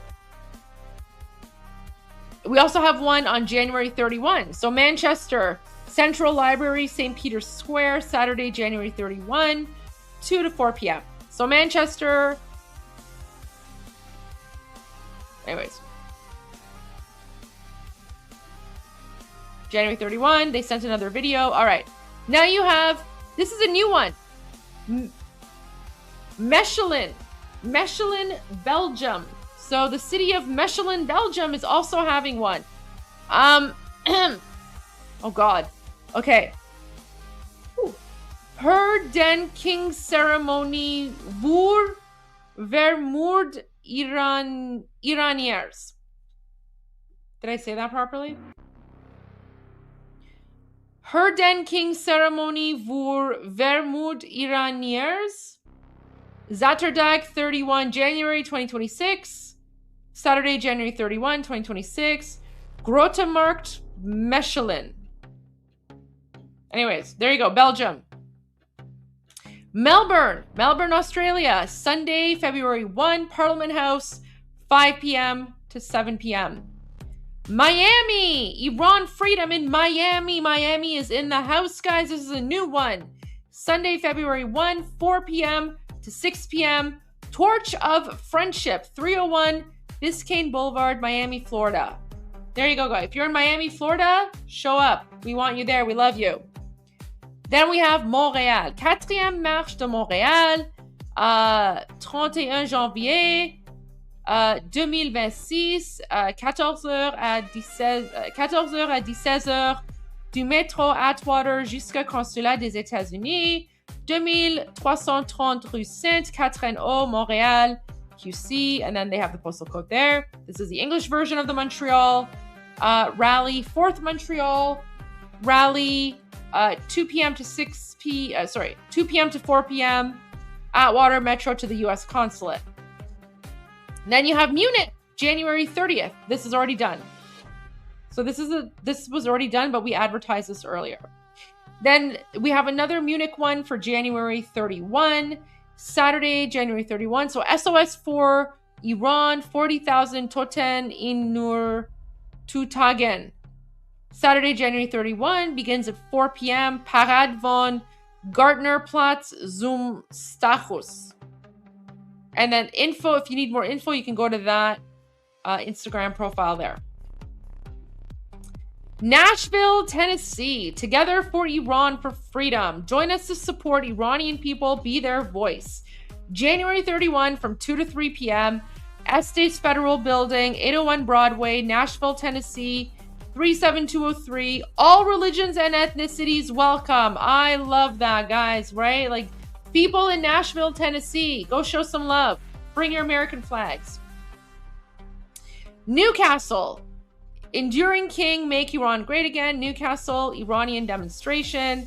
King Reza Pahlavi. Saturday, 31 January from 12 to 2 p.m. Newcastle Monument. There you go. Then you have Nuremberg, Germany. Wir versammeln uns vor dem Nürnberg-Prozess zu sagen. Nürnberger Prozess. Hinrichtungen, Folter, verschwinden lassen sind kein Innenpolitik. Sie sind Verbrechen gegen die Menschlichkeit. Samstag, 31 January 2026, 2 p.m. to 4 p.m. on Further Strauss 104, 90429 Nuremberg. New York City. Iranian Revolution, stand with the people of Iran. Protest Saturday, January 31 at 1 p.m. 1033 5th Avenue, New York City. That's the first poster. This is the second poster. Same event. Saturday, January 31, 1 p.m. If Armin was here, he would say this is his favorite poster. Why? Because there's not one Pahlavi. There's not two Pahlavi. There are three Pahlavis, plus we have the Cyrus cylinder. There you go. Guys, if you're impatient as to what cities are coming up, the URL is right there. It's literally in the banner. Like, just go type the URL in your web browser and you will literally see all the list of cities and you can search for it yourself. So stop asking me if your city's on the list. Go search for it yourself. Literally, the URL is right there. I've made it very easy for you to follow. So if you're complaining about whether your city's on the list or not, I don't know what to tell you. Like, just type the URL in your browser. If you have difficulty typing the URL in your browser to find which city, is there, then I don't know. You have more issues than that. You have bigger issues than that. Just saying. Like, the URL is right there. Anyways, Odense, Denmark. Lørdag den 31/01/2026 from 1 to 2 p.m. at Grabboderplatz 1. So there's Odense, Denmark. Orlando. Apparently Orlando is going to be a huge party. So the big Orlando event is calling. They're encouraging people from Tampa, Daytona, Gainesville, Jacksonville, and St. Augustine to join. Stand in solidarity with the people of Iran for regime change, who took to the streets in their millions across Iran, with tens of thousands killed during the regime's brutal 2-day crackdown. That is Sunday, February 1st at 12 p.m. to 2 p.m. Orlando, Lake Eola, Union Sculpture, Northeast Lawn. Oslo, Norway, January 31. That's at Oppmot Jernbanetorget at 4:15, whatever that is. And then program Eidsvollsplass from 5 to 6 p.m. Same poster for the same event. Different poster. Now we have Ottawa. This is already done, but kudos to all the Ottawa youth students. The main Ottawa rally is on Sunday, February 1. The Lion and Sun Revolution, Ottawa, Parliament Hill to City Hall, 12 p.m. Guys, if you're in Ottawa or Gatineau or in the nearby area, show up. Bring your Canada flag if you're not Iranian, or no flag at all. But show up and tell them Goldie sent you, because I love my Ottawa Iranians. When is Malmo? Go look at the URL. I already spoke about Malmo. It's on the list. 4,300. So this is Padova. 4,300 murdered Iranians. Stand up per la libertad del Iran. Stand up for Iran's freedom. Sabato, 31 Janeo, or 4 to 6, Saturday, 31 January from 4 to 6 p.m. Palazzo Bo Padova, Sun and Line Revolution, Javid Shah. Guys, the URL is right there. tinyurl.com/Iran Rally. All of these posters are there. I have gone through hundreds of emails. I've organized every single one of these posters for you. They are in alphabetical order with the city name. So literally you can go and search for your city and see if it's there. I've spent hours working on this. Anyways, another one for Padova. So again, January 31. This is from 4 to 6 p.m. Then you have Palermo, Italy. In questo momento storico, stiamo al fianco della nazione iraniana in memoria del vittime di un massacro sistematico perpetrato dalla Repubblica Islamica privo di legittimità democratica. That's Sabato 31 Gennaio or 4 p.m. So Saturday, January 31, 4 p.m. at Piazza Verdi. And that's in Palermo. Perth, Australia. All eyes on Iran. Saturday, January 31 from 6 p.m. to 8 p.m. at Langley Park, East Section near Plain Street, Perth. Another one for Perth. Okay, this one's already done.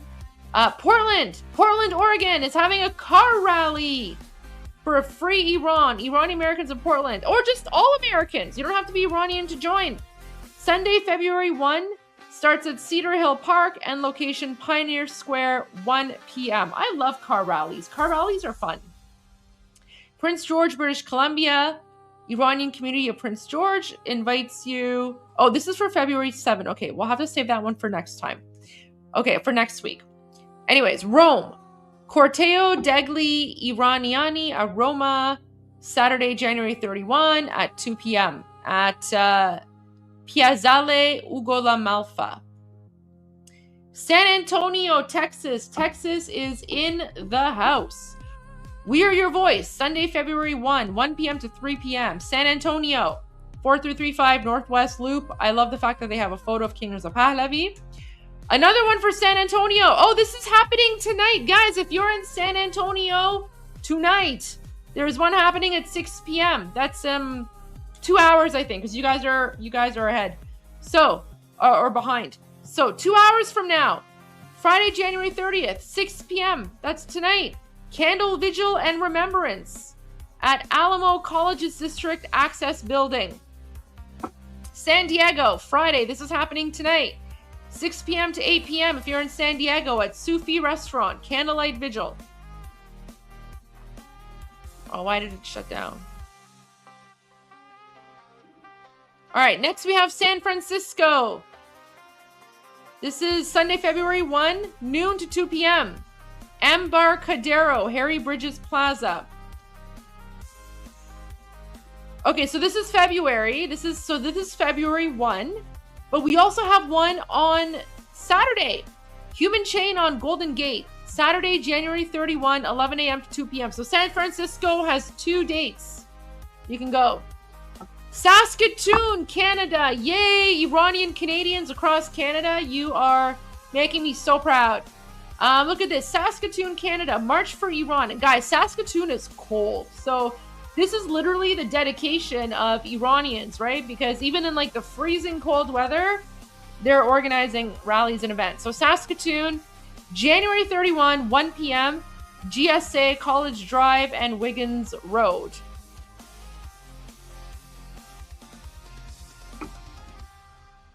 This is amazing. I've been doing this for like almost an hour now, and we're like not even done yet. Look at this. Look at all these like amazing rallies. I'm so proud of Iranians around the world being a voice for people in Iran. So next one is Seattle. Regime change in Iran. Stop genocide in Iran. Sunday, February 1st, 1 to 3 p.m. Federal Building, 909 First Avenue, Seattle, March to Pike Place. Then we have Sheffield. Barker's Pool, Sheffield City Center, City Hall, Sunday, February 1, 2026. Noon to 2 p.m. Oops. See, guys, and like you go to the list, like you can see it all there. You can see it all there. It's all there. I organized it. Right? Now here you go. Sofia, Bulgaria. February 1, 2026 from 6 p.m. to 7:30 at Ivan Vazov Theater. Light a candle to honor our heroes and heroines who sacrificed themselves for freedom. That's the same poster. I just can't read Bulgarian. And then another one. Oh, this one's already done though. That's the same one. Okay, now you have St. John's, Newfoundland. More Iranian Canadians loving this. Lion and Sun Revolution. So if you're in St. John's, Newfoundland, Sunday, February 1, 2026, from noon to 1 p.m. in front of City Hall, St. John's. Stavanger, Norway. Stavanger, Norway. January 31, Saturday, noon to 2 p.m. Location is Torget. So if you're in Stavanger, Norway, you know where to be tomorrow, January 31 at noon. Torget. Now, Stockholm, January 31 at 3:30, and that's at Norra Bantorget. Same thing. Different poster for the same event. So Stockholm, January 31 at 3:30, Norra Bantorget in Stockholm. Strasbourg, January 31, Place de Corbeau, but Strasbourg doesn't give the time. I don't know why Strasbourg doesn't have the time here.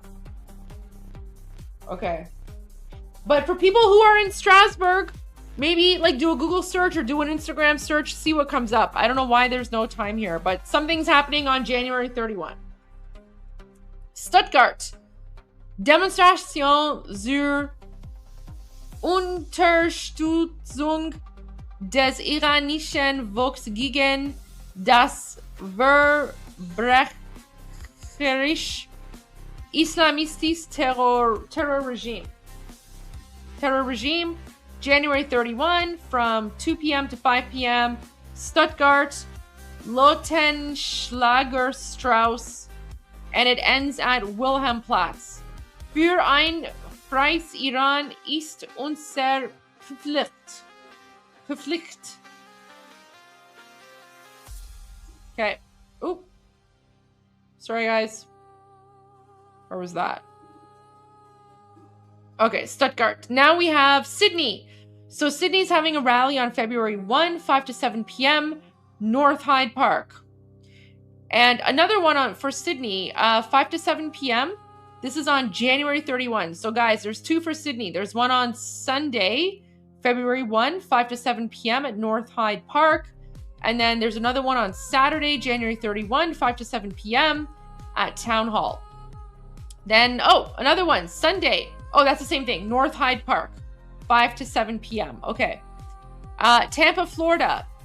This is a okay poster, but we got an updated version. So there you go. So this event is legit because even though it doesn't have any photo or image of King Reza Pahlavi, the next one advertises the same event. So this is a much better poster. Thank you, Iranians in Tampa, Florida, for sending us this one. So one nation, one flag, one leader.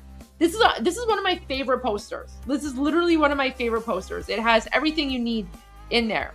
One nation, one flag, one leader. The voice of Iran, regime change, freedom. Tampa, Sunday, February 1. Downtown Tampa, 600 North Ashley Drive, Tampa, Florida. 2 p.m. Tampa, Florida. You guys know where to go. Tempe, Arizona. See, I'm learning the pronunciations. This one is Tempe, Arizona. Oh, this is today. So this is happening, I think right now. 4 p.m. to 6 p.m., 452 East University Drive. Then you have The Hague, Netherlands. Enough is enough. Freedom for Iran. Malieveld, The Hague. Saturday, January 31, 2 p.m. to 4 p.m. This is the non-English version. Demonstrati, Janog is Janog, Zaterdag, 31 January. Malieveld, Den Haag, to 2 p.m. to 4 p.m. Vrijheid voor Iran. There you go. Tokyo, Japan. There's one happening on... This is February 1 from 12:30 to 3 p.m. So this is Tokyo, Japan. And there you go. Toronto, there's going to be a huge demonstration, huge rally in Toronto. So if you're in Toronto, be there. Toronto or the GTA. It's going to be February 1, Sunday, 1 p.m. at Dundas Square. Now you have Turku, Finland. This is a new one. So Turku, Finland. Solidarity gathering in Turku, standing with the people of Iran to express solidarity with freedom-loving Iranians to bring the voice of the Iranian revolution to the world. Iran is calling you. So January 31 at 3 p.m. at Kopatori, Turku. Then you have Vasa, Finland. Iranian Demonstration Vasa Tori, standing in solidarity with the people of Iran for freedom, dignity, and human rights, January 31 from 4 p.m. to 7 p.m. at Vasa Tori. That's in Finland. Valencia, Spain. I already confirmed, even though there's no images of King Reza Pahlavi here, I confirmed with them they support King Reza Pahlavi. So this is happening on January 31 at 5 p.m. Plaza del Ayuntamiento de Valencia. Then you have Vancouver, February 1, 2026, from 1 p.m. to 3 p.m. at the Vancouver Art Gallery. And of course, that's the same poster, 1 p.m. to 3 p.m. And now you have Vienna, Austria, Sunday, February 1. The Great March for the Iranian National Revolution, gathering from noon to 1 p.m. at Heldenplatz 1010 Wien, and march toward the U.S. Embassy. That's Vienna. This is the same thing. All right, the same thing. Heldenplatz. Yeah, okay, so 3 posters for Vienna, but it's the same thing. Then you have Village Green, Great Neck. This is Long Island. The vision of a leader, the courage of a nation. Join the Persian and American communities as we stand united with Reza Pahlavi and the brave people of Iran. Sunday, February 1, 12:30 p.m., Village Green Park, Great Neck. Then you have Washington, D.C. Oh, this is February 7. Okay, so we'll say that for next time. All right, Wichita, Kansas. Make Iran greater again. Act now to support the Iranian people. Saturday, January 31st at 11 a.m. All right. Saturday, January 31st, 11 a.m. Location is the Keeper of the Plains. Sounds like if you go there, you're going to somehow be teleported to Oz. I don't know, man. I don't know, Kansas. What's going up with you guys? Just want to say. But there you go. If you're in Wichita, Kansas, that's where you go. Windsor, Ontario, Canada, Saturday, 3 p.m. Tecumseh Ouellette. I'm assuming people in Windsor know where that is. Then you have Winnipeg, Manitoba. Winnipeg stands with Iran. Human Rights Museum, Sunday, February 1 at 1 p.m. There's the info email as well if you want more info. And finally, we have Wollongong. Wollongong, Australia is having a demonstration as well. It's happening on Saturday, January 31, 2026 from 5 p.m. to 7 p.m. Crown Street Mall, Wollongong. There you go. And again, guys, like I said, all of these rallies are available on the website. So just literally just go to the URL. Go to the URL. It's right there in the banner. tinyurl.com/Iran Rally. It's in the description of my YouTube video. I've put the link to it in the Rumble chat. It's in the description of the Rumble video.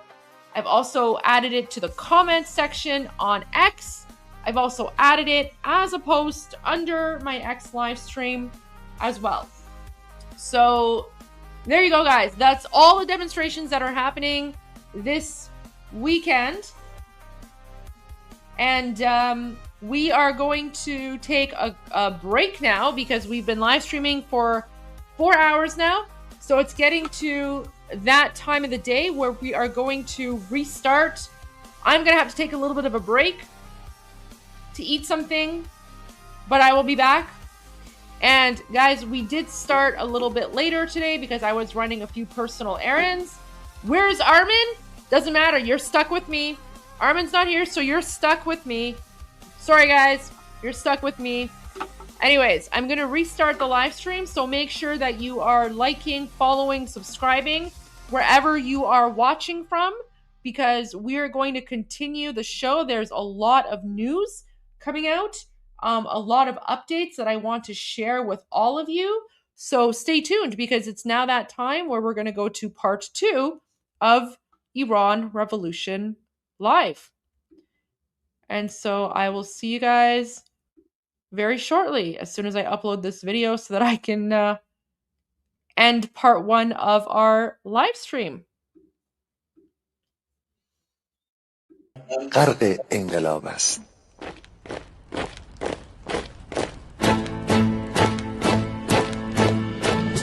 کشور ما، تاریخ ما، نفسی دگر فرا گرفته، گویی اهورا مستا دوباره در نور خود مرا گرفته.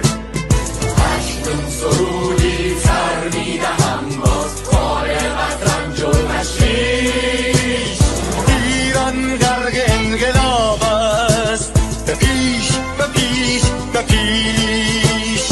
ایران غرق انقلاب است، به پیش به پیش به پیش. هن ای پدر، هن ای پسر، برخیز و با ما شو همگام، تا درد آن تجربه تلخ ما را نکشیده در خواب. بگذار هر دم بغرند گرگ‌ها در لباس میش.